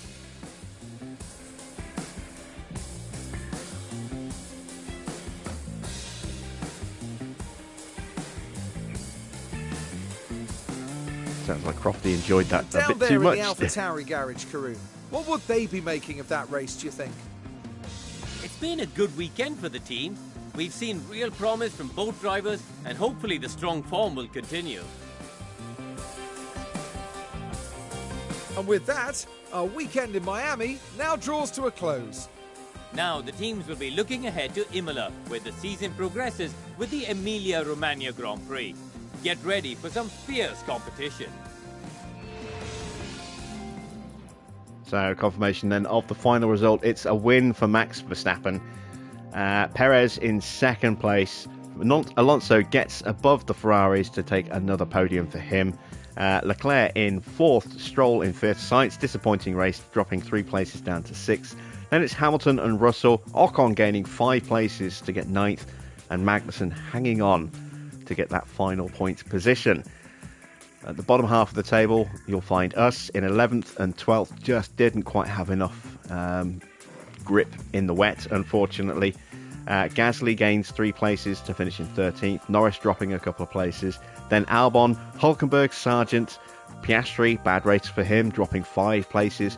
And then the 2 Alfa Romeos of Zhou and Bottas in 19th and 20th. The fastest lap was for Lance Stroll's Aston Martin. Let's take a look at the Drivers' Championship. So Yuki stays in 10th.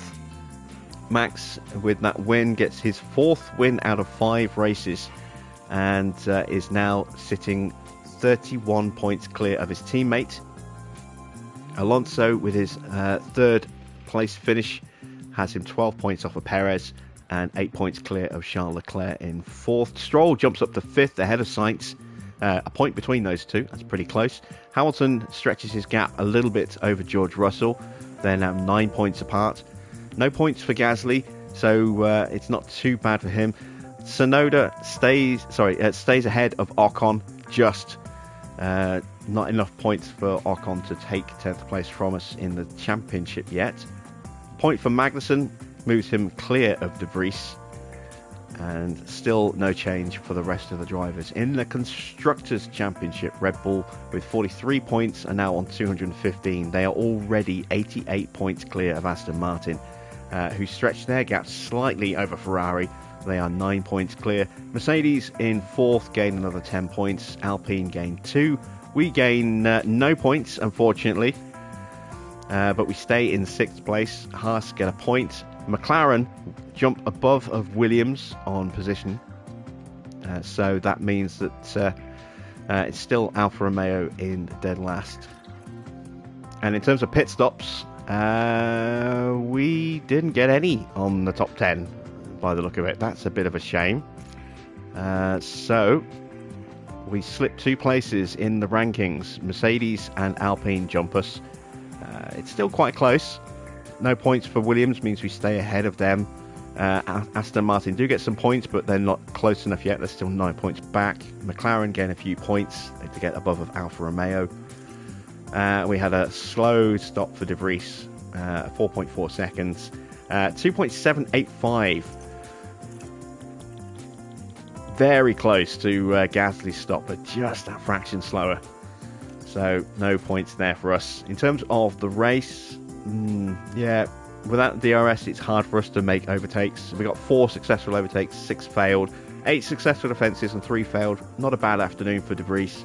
And Tsunoda, just 2 successful overtakes, only 3 failed, and 2 successful and failed defences of his position as well. But we did get some experience for Lawson, and we managed to get some extra cash. So we've gone from an expected 2.1 to 4.4, which is very, very nice. We need that money because I've got some parts to buy. And the helipad is upgraded. So while I've got the cash, and before I forget, let's get that fully upgraded to maximum level. Race Simulator will be upgraded in 1 day's time. Fantastic stuff. Maximise our returns and our driver training. Car inspection parts. The front wing failed on Yuki's car. Let's go ahead and replace that now. And we only have 1 spare front wing. How long until the new one is actually ready to be built? 28 days. So we do need a couple of spare front wings. Actually, let's have a look. What is the current state of the front wing on De Vries's car? 45%. There's 1, maybe 2 races left in that. So I'm going to go ahead and just make the 1 spare front wing and hope that that's going to be enough.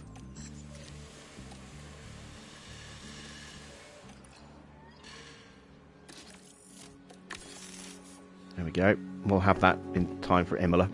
No problem at all. Are there any other parts that we need to make, actually? Side pods. Could probably do with making a couple of spare side pods. They're at 62%. So we've got maybe 2 races left on those before they need to be replaced. We're not working on new side pods at the moment, are we? No, we are not. And we're not likely to for a little while, so let's go ahead and make a couple of spare side pods as well to replace the ones that we've got on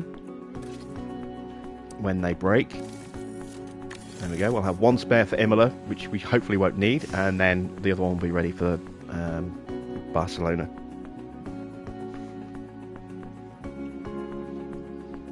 No, Monaco. It's Monaco before Barcelona. Right. Powertrain parts. Let's go to car 2. So, in terms of engines,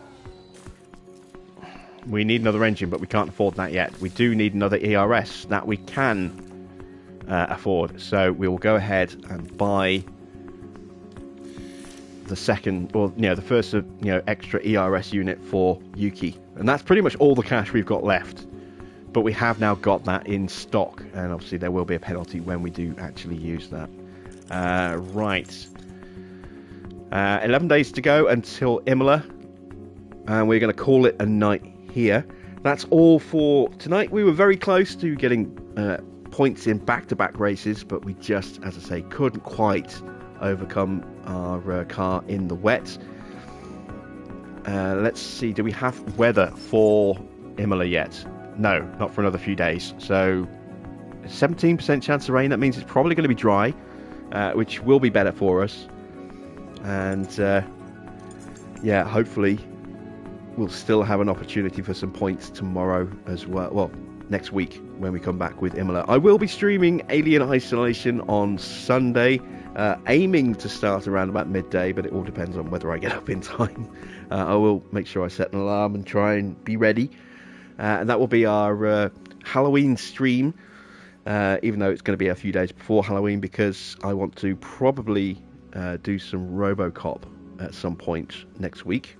The game goes live for me on the 31st of October, which is Halloween. So I will probably be streaming on the 31st some RoboCop Rogue City, and then we'll look at maybe doing a series or something where I just sit and record some footage and release hour-long videos of RoboCop, and we'll keep the streaming going with the racing. So that's it for now.